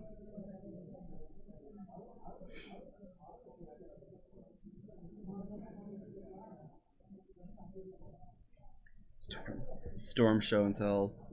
Sneak and show, I mean, or whatever. A gastric bypass. So pretty much what he had done is they close off part of his stomach. It's the part that like tells you that your brain that you're hungry and whatnot. And so he has to eat like very, very specific things right now. He pretty much, I don't know. He's gonna lose a lot of weight. Let's just put it that way. It's a surgery he chose to get, and right now he has to eat like these like super small amounts of food. Like here, this was his whole meal. This little thing right here. So he has to eat like a super small amounts. He has to be like really careful with what he eats, and like. Right, he's still kind of in this like transition phase with it. There's like a lot of discomfort, but he got it done 4 weeks ago. That's why you kind of haven't seen him for like the last couple weeks. But he got it done 4 weeks ago, and he's down like 30 pounds, which is crazy.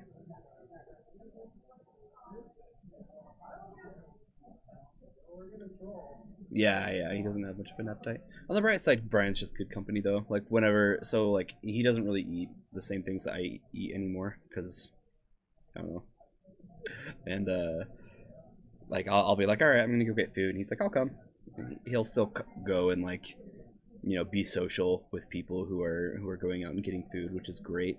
You know, he doesn't like keep that, or it doesn't keep him from being social, because I think social eating is something more people do than you think.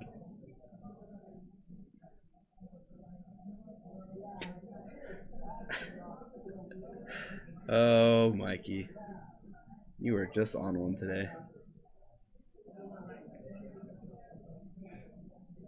But no, I can tell he's doing a lot better.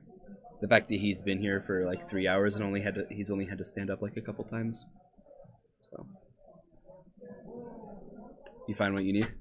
Yeah, I got Sweet. So apparently, Talon popped Ryan's neck and tweaked a nerve, and now he has a killer headache. Oh, why would you let somebody do that? He didn't. He just came behind him and did it. That's bad. Yeah, I'm gonna talk with some people right now.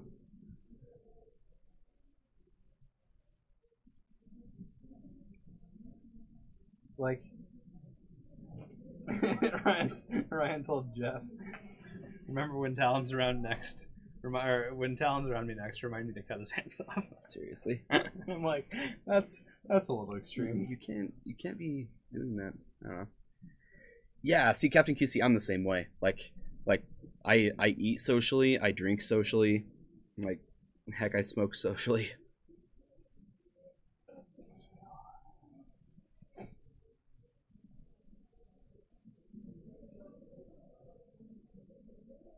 There's two Jeffs. There's Jeff Deering and Jeff Rafferty. So it could be either. I'm not sure. Rafferty. That would happen to Ryan too. It would totally happen to Ryan, because like Ryan's like the most chill person on the planet. He's just like whatever about everything. Then something bad happens, and now he's just like fuming.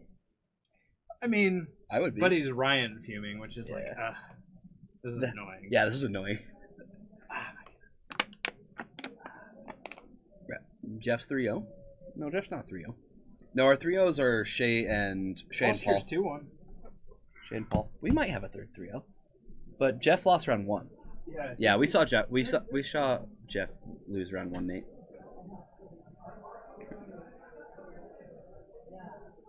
Use my water bottle for my tap. Closest thing I have. That's gonna do the best. This isn't working right now. Yeah. It's not working. Well, there we go. That works. Feels No, we'll probably have Terry versus Austin. It'll probably be the same 4 people. It usually is. It'll probably be like Sneak and Show versus Grixis Delver and Lands versus Storm.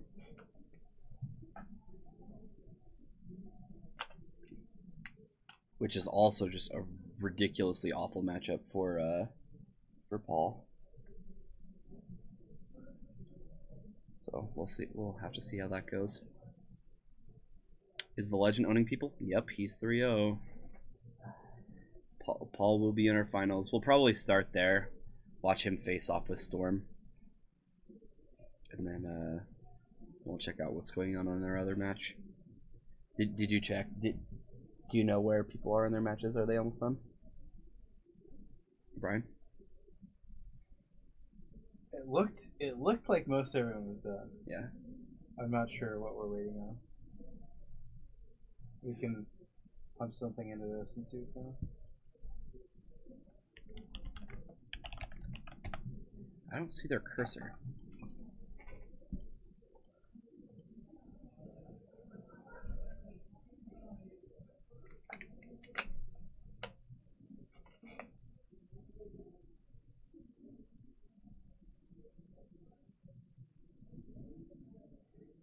That many good lands players in my story. One more since he that's all. Now you can make him feel bad for having a $3,000 piece of cardboard. That's how I felt when I was playing Nick's Fit. Like, I would love to see lands. Like, here's a 2020, and I'm like, I really don't care. You're like, oh, it's a 1/1?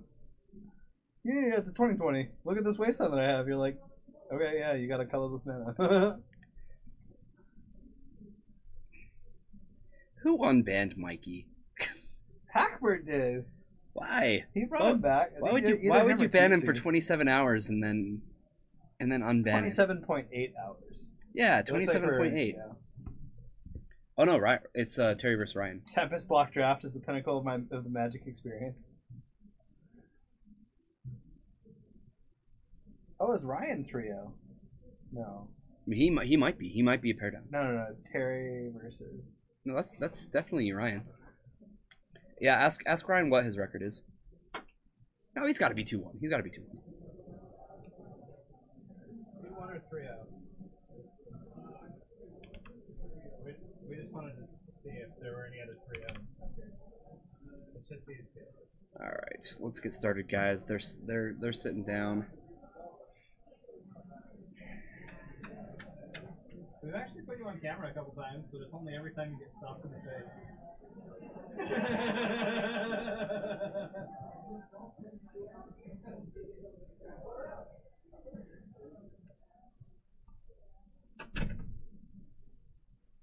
Whoa, where'd my timer go? I don't know, Ryan's 2-1. Yeah, I figured. And I told Terry, we only watch him when he gets stomped in the face. There we go. So let's watch the finals first. So we've got Shay on your right, on Antstorm.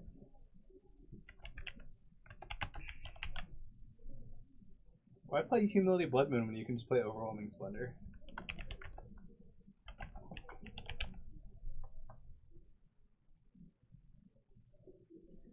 We've got Ryan, and Ryan is on something else today. Like, Ryan's playing Magic cards. He's playing a true name deck. I know that, but which is strange for him because like you always see Ryan with chalice, like a full 4 chalices in his deck. You know. I mean, you can't play Splendor in Parfait. Then why are you playing it? Yeah, you should play Next Fit because you can play Splendor. It's better. Man, I love show and tell when you either have a Rector or a Splendor in hand. Oh, that's so funny. And they're like show and tell, and you're like Splendor, and they're like, ah. I had a cast all the cards you want. I had a match with Nick's Fit where like seriously, I won the match in like 5 minutes, and it was the whole match ended, like each match ended on like turn 2 or 3 when my opponent cast show and tell, and then I won the game. Yep. It was such a great experience. Oh man, Nick's Fit is so good against show and tell. It makes me want to show and tell in Overwhelming Splendor. Right, like actually play a show and tell deck that's like with Overwhelming Splendor. Yeah, it can have Omniscience in it too. It can have Emrakul's or whatever. Just like throw an Overwhelming Splendor, and they're like, here, look, I'm gonna put in this big thing, and you're like, that big thing does nothing, and is also not a big thing. Like Esper show and tell with Rectors, Cabal Therapies, and Overwhelming Splendors, and Omniscience and everything, and it's just like the worst. Sounds awful. But you have Overwhelming Splendor against everything. Yeah.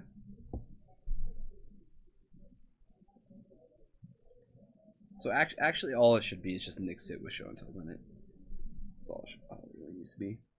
I mean, you could put them in Overloading Wishes. It's not like you don't have access to the right color of mana when you want it. Yeah, blue wouldn't be hard to add to the deck, that's for sure. You have like 1 Trop and 1 Island. Yeah, it wouldn't take much at all. Just like go down on a forest for an island. It'd be really easy. And then play a Polluted Delta. Yeah.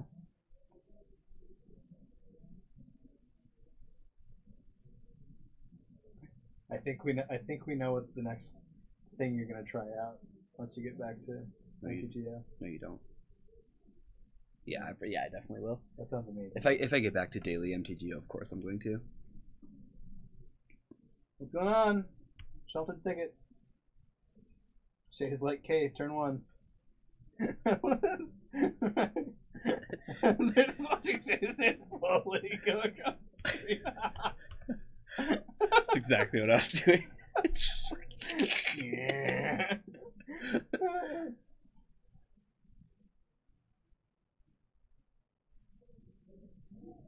Exactly, Captain QC. It's gonna happen. Don't worry about it. We're gonna get there. So, I mean, well, game one just has to be Shays. There's no 3-balls or anything like that coming out of the sideboard. So here we go. Man, crop rotation, punishing fire, dark depths.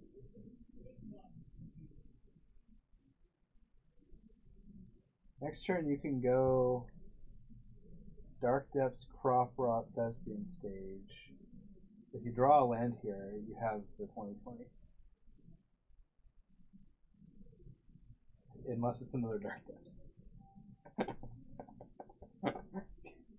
He got.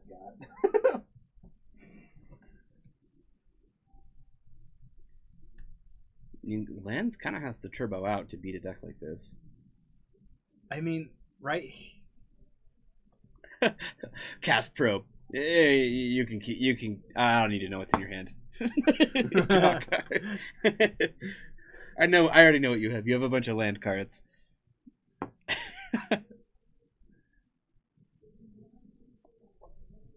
Shay's really close. He might just need like a land. I really think Paul had to crop rotation There? Oh, I don't know.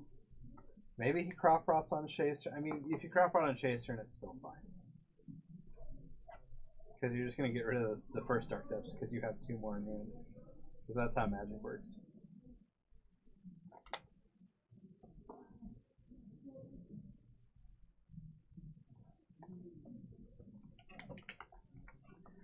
We see a discard event to the Warrens.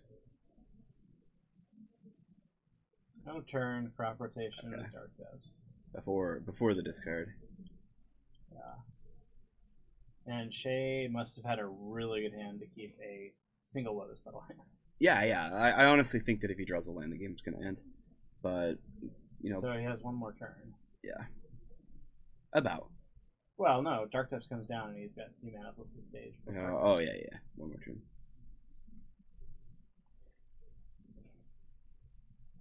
What's this card?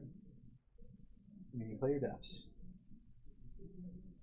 Right, you play your Depths, you make a 20/20, you play another Depths. Oh, no. Play the second stage that you just drew off the top of your deck. Because life's like this. It's the way it is. Kyrie knows exactly the song. Leave me alone. Wah! Wah, wah, wah, wah! It's the way it is.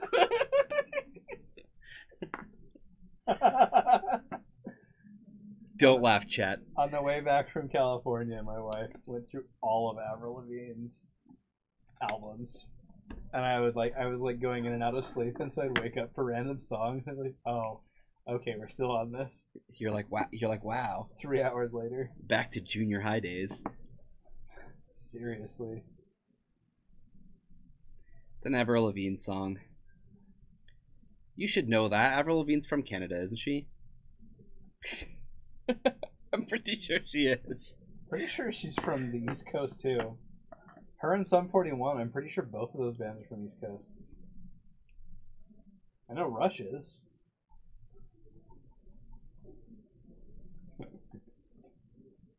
Yeah, and her songs suck.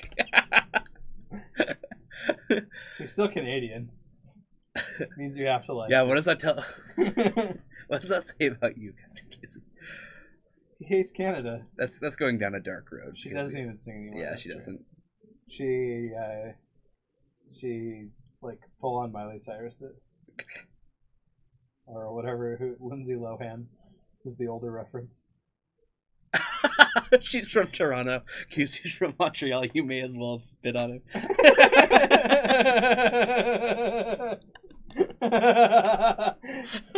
See, I knew she was like Toronto or something.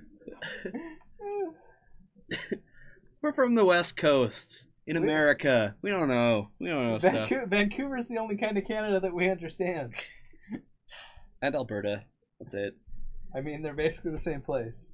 Yeah, basically. No, Vancouver's way different than Alberta. Yeah, they really are different. BC is like this crazy it's like little super monster. green. Yeah, like Alberta's like dry, dead land. I know because I've driven through it like 5-6 Like times. all of central Canada is basically meaningless, and then there's like Toronto and Montreal and Vancouver, and like that's Canada. We really don't. You can blame our school system. Yeah. We don't even really understand the French and Indian War, and you guys were the ones that fought it. Yeah, we don't. Against us. Really, it was the Coureur de Bois from Montreal.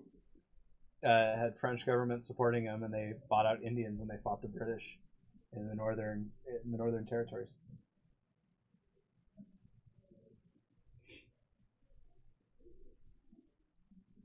Remember that thing about him just needing to draw land? Yep. I think you were right. Yeah. He found the Found land. it. He's like, okay, I think we have enough to go off here. So he's got 5 mana. Storm's at 5. He looks like he thinks Passive Flames will get him there. So he's gonna go down to 1 black mana, and then I mean, Dark Rit. does he have 2? Yeah, he's got 2 of them. Yeah, Dark Rit. Storm count 6, 7.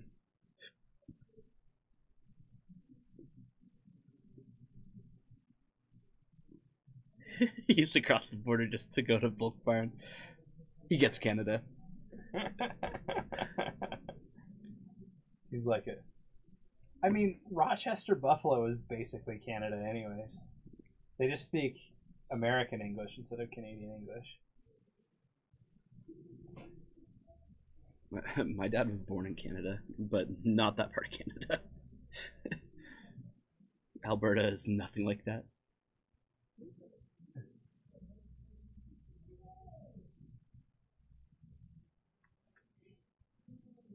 Quebec. Oh, storm count 9. We're in the money. We're in the money. Minnesota. I mean, Minnesota is nicer than like Midwestern Canada. All right, Shay gets again 1. There's a Tendrils of Agony. Yeah, it's a good card. Hashtag savage. QC is not Canada. Yeah, Quebec is not Canada. Quebec is Quebec. Hey, but What is Ryan on? Sultai. Is that an engineered explosives? Yeah, it is. What? What up, Yosa? Haven't seen you in a while. Bloomington, Minnesota.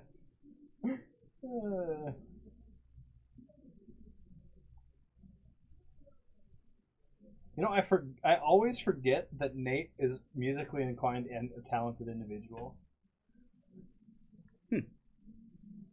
He was a guitarist in a rock band. And he left the band and then they got big. What a coincidence. I need a guitarist for my band. It would just be me and a guitarist. Yeah. Yeah.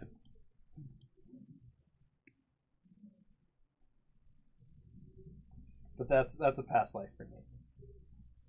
His co-host still plays in a band. That's lame. Not exactly.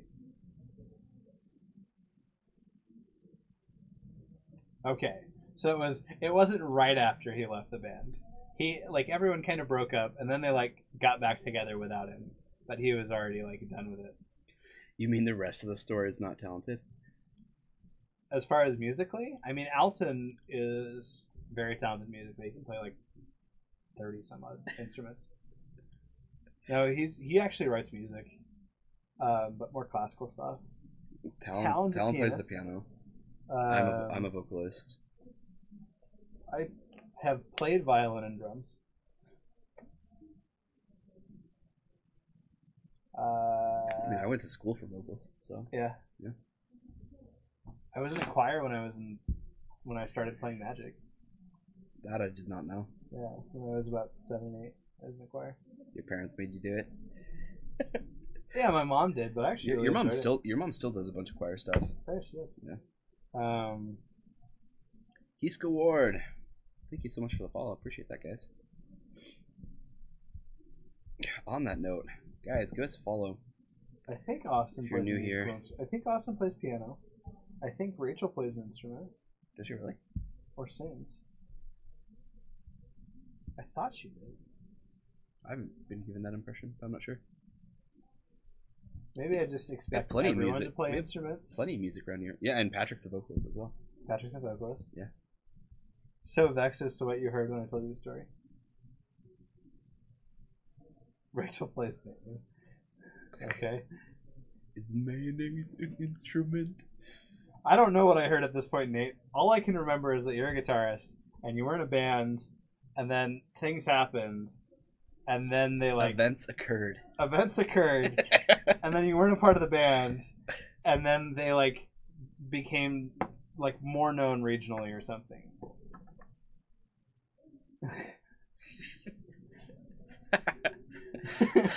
It's a SpongeBob quote. But There's just one scene where Patrick has a jar of mayonnaise and he's like, "Is mayonnaise an instrument?" That's the whole thing. That's it. That's all you need to know. Who else works in our store? Tim. I think Tim. Tim plays the guitar. Yeah. Yep. I don't know if Tyler does. Oh my god. Yeah, I know. I don't know if Jaden plays anything either. Label skips with the band like ours. I have to choose between contract and quit. There you go. Okay. Then that's what happened. Yeah. So yeah, it was a way good thing that you quit. That is what he told me. QC, I agree. And I heard the exact opposite, where they got popular instead of petered out. Yeah, QC, SpongeBob was something that was fine when I was younger, but man, you grow out of it. But then you remember everything. So there are just some dumb quotes that I still remember. That might be why I thought that they had gotten bigger, because he was replaced by a better guitarist. Okay. I love how Nate is correcting me on this story. It's great. But I still, back to the original point about saying that, I just forget, I remember all of a sudden, I'm like, wait, people are multifaceted. You meet people through magic or whatever, and you see them as this magic person, and you're like, wait a second, this person is a genius at this thing, or really good at this, or they can do this thing. And you're like, I forgot that thing about that person. All right, so Paul's mulliganing. You've got to think that he's just gonna try to find a 3-ball, right? That's he's 3-ball, or Ancient Tomb, or is it Sphere of Resistance? I know he plays 4 Sphere of Resistance. Is that what it is? So it could be a Mox Simon Hand of Sphere of Resistance, or it could be a Soul Land Hand of Sphere. Yeah. But turn 1 or 2, he needs to have one of those turn 1 or 2. Otherwise, the game's pretty much over. How can they be so bad at Magic but yet so good at everything else? That's a really good question. We could ask him. Yeah. So Mikey, how are you good at other things but bad at Magic? Yeah, I don't get it. Yeah. I mean, if you play real formats, we could consider you good at Magic. Right. Instead of triple Rickstrap. They could be the perfect companion, and their favorite format could be Legacy. Whoa. Shots fired. Where's Hackbert when we need him? Yeah, seriously. He's watching VODs of the GP. That's where he is. Probably. I'm bad at everything and Magic. Yeah, that joke's clearly on Brian. Got me. You got me.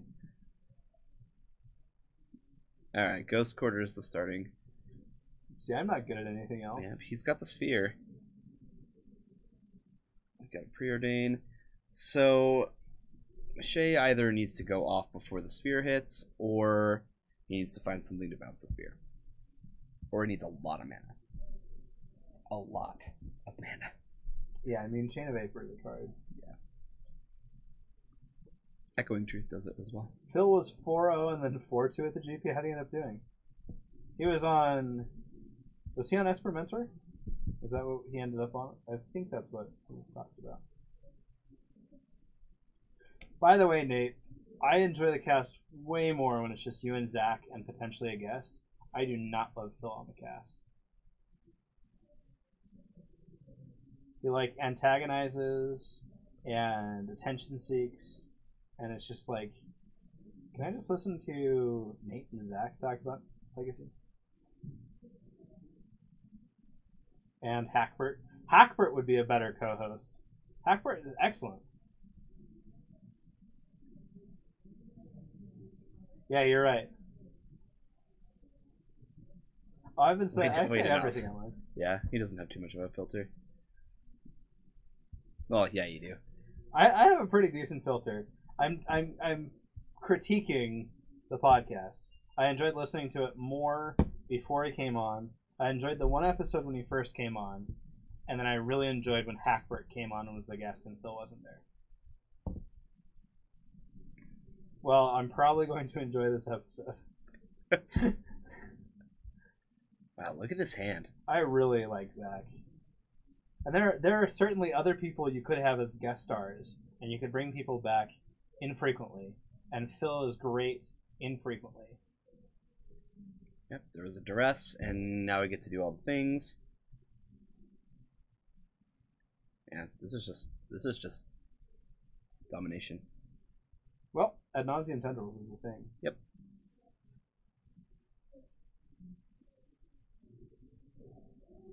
Paul's just counting it out real quick, seeing if he's dead. Yeah, I'll probably just pack up his cards, and Shay gets that one 2-0. So back over here to Ryan's weird Sultai True Name deck.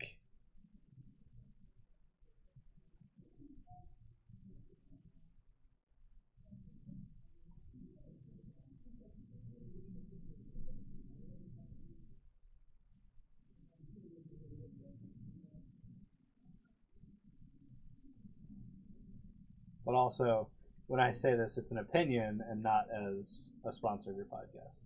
I'm just saying my opinion on listening to the podcast. It's like with Sam Tank's podcast. I really like some of his episodes, and some of them I'm like, yeah, you could have done better.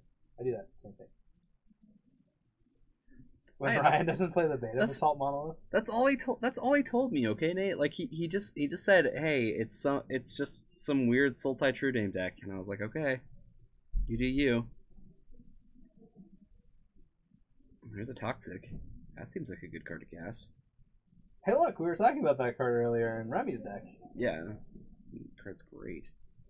Absolutely great. Seems really good. Yeah, I mean Remy could use Damnation too. Like, so is Ryan on 4 color? No, he's got 3. Is that middle one? What's the middle? It's an island. Oh. It's like a Khan Zatarki or like a Dragon Zatarki foil island. Yeah. Ryan. Which is super funny because you could be playing Alt-Art Portal ones. Yeah. Ryan has pretty toxic behavior. I agree. I mean, Ryan's actually not very toxic. I can be kind of toxic sometimes. No, he is not toxic. Ryan is like the opposite of toxic. He's like, what? Oh, okay, I don't really care. Yeah, he really isn't. I can get aggressive, so I get aggro. You do get aggro. I can get super aggro about things. But, like, I'm okay with it. I'm just comfortable in being aggro at people. But I have been reprimanded recently for being aggro. Because I have partners in a business that I do. You're right. It is good to have a lightning rod and take attention away from you. It's kind of like with Magic Mics, right? There's always one person on the cast that you like less than everyone else. Yeah. Like, whenever there's 3 people, it's gonna be that you really like 2 of them. Yeah. And one of them you're like, I could take or leave. But, like, they'll have, like, good points every once in a while. And so it's, like, really nice to have them around. So I get it. Am I on strong meds? No. I am only on Tylenol right now. No, Brian's like this all the time. He just doesn't stream very often. Well, it's been a while. Yeah, it's been a while since I streamed. Yeah. I am like this all the time, but since my surgery, I've had much less of a filter, and I've been way more aggro. Because the way that I would deal with my aggression and all these, my aggression and my latent, like, all my ideas and stuff, would be to eat food. And now I can't eat food to do it. Yeah. I have to just say everything. Maybe I was tired back then. Yeah, maybe I should just pick up vaping. Yeah. That might work. It actually probably would. It's like really nice. So it wouldn't be affecting your stomach. Yeah. He seems to have tons of energy. No, he's usually like that. You're the guy that's like, awake at 5 a.m. and like, come on guys, let's go do something. And then it'll be like 2 a.m. the following night, and you're like, no, one more draft, or like, or like, no, we're not done yet. And I'm like, dang it, Brian, just run out of my, please. I am the Energizer Bunny. He gets like 3 hours of sleep, and he's like, okay. I am immune to round 4 fatigue. Well, He now is. I am. Bryce and I cannot get through it. Oh my goodness. Although I've been talking about a lot of stuff that's not magic during round 4. Yeah, you are definitely the most distracted person I've ever streamed with. Definitely. I do that, but No, that's fine. I'm having fun. Yeah, it's I have a great time. Oh. Well, this is a quick rebuild from that Toxic Deluge. Like, Pyromancer into thing. Yeah, but this Marsh Casualties is not going to resolve. No, Spell Pierce? He's got 2 mana. He can pay for the Spell Pierce. What's your energy drink of choice? Me? Talking to me or Brian? I can't drink energy drinks anymore. I can't drink I can't intake caffeine. Yeah. So I do B12. So I'm full of B12. But Kyre's energy drink of choice. I like Monster. Yeah. I rarely drink energy drinks though. Like, I have to be. It's got to be like a pre-release all-nighter or like something, or like a long drive. Yeah. That's like the only time I'll have an energy drink, which is like once every couple months. Archway level elementals. No, Caps. he's a speedball. No, B12 vitamins. B12, not speedballs. No caffeine, speedballs. I'm just all about that methamphetamine. No. Before I would do, so my favorite was Nos. I would do balls every once in a while. Balls, Monster, Rockstar. A lot of Red Bull. It would depend on which kind of caffeine high I wanted. It's a lot. Oh, you know, a lot more experience than I thought. Oh, with energy drinks? Yeah. Yeah, I've had a lot of. I'm a connoisseur. So yeah, if I want a really sugary high, I do Red Bull. Otherwise, I'll do the Monster Zeros, which are a little bit longer burn. And then Rockstar is excellent. It's like an in between. It's kind of like your average. Like, it's got a good pick me up, and then it kind of like just stays. Balls taste like vanilla Sprite. It really does. But like, it's really tasty. It's Guaraná, not really caffeine. Oh, their root beers are so good. Oh, their root beer is amazing. Yeah, their root beers are really good. Insanely good. But they use Guaraná instead of caffeine for most of it, so it's a little different. I'm a connoisseur. You have to say I'm a connoisseur of energy drinks. No, you're just a connoisseur. Oh, okay. You just do connoisseur things. Alright, so brainstorm off the top. Now Ryan has to find a Snapcaster mage. Hey, Kyra, I have a quote. It's about time. What I know, time you got a there are quote that you quotes didn't add about yourself? me. Yeah. There are lots of quotes about me, or that were created while I was here. Oh my goodness. I remember That makes sense, yeah. If you like Guaraná, then obviously balls and anything that's focused on it is excellent. Yeah. The flavor, it's like a sweet cranberry. I really like the flavor, but alack. that's it. You think that's magic for the day? Yeah, I think so. Not being able to get that Marsh Casualties resolve seemed pretty important. Yeah. Yeah, he was 1 mana off from getting around the spell pierce. We should have told Ryan to play that beta Basalt Monolith. He has a beta? I mean, that's what Nate was saying, right? Oh. But he's so sad when he doesn't play that beta Basalt Monolith. I think he has one. I think he picked it Oh, up somewhere. Basalt Monolith. Yeah, I think he does have one. Not Grim Monolith. I don't know why I always keep... I'm like, wait a second. Yeah, Basalt... I think he does. What other good energy drinks? Sorry, I'm trying to think of like unique ones I've had. I used to like the blue full throttles. Full Throttle could be really good. That's one that I didn't get into until early this year. It was the full throttles that I liked when you and I were in 9th grade anyways. Yeah. Yeah, those were my favorite. I did DP a lot. I started off weak sauce. Did like Dr. Pepper and vanilla cokes and berries and cream Dr. Pepper. Well, that's just delicious. That is And terrible for you. It's stupid, man. Oh man, I've gone through quitting like a caffeine addiction like 3 times now. Every time I go back to Taiwan, I have to get off my caffeine addiction. I love soda. I love soda so much. Bryce, we did talk about you. I think it was in round 2. So you got to go back. Did I miss the start? A little bit. Just a little bit late. Just a little bit. Just a little. Guys, thank you so much for joining us today. I know we had all sorts of randomness. Make sure to go and listen to Eternal Turtles with Matt Hackbert. It's excellent. It's on Turbo Depths. Mm-hmm. And then make sure to listen to this week's episode. It's probably also going to be excellent. And make sure to check out Pre-Modern. It looks like we've already got an event scheduled for Pre-Modern. So if you're local, yeah, we're going until 3 a.m. and then we're gonna wake up at 6 and go and run. Oh my goodness. I'm ready. Yeah. I'm ready to talk about anything. I'm excited to see Pre-Modern. Yeah, we'll kind of see where that goes. But I just feel like I'd have to build something ridiculous. We will have to build for 4 rounds. I really want to play False Cure. I hope Nate puts something together. Pre-Modern looks excellent. We're going to be playing one on the 24th. I'll report on it. If we can get access to the room, we might stream some of it, just to kind of show off the format, because that'd be sweet.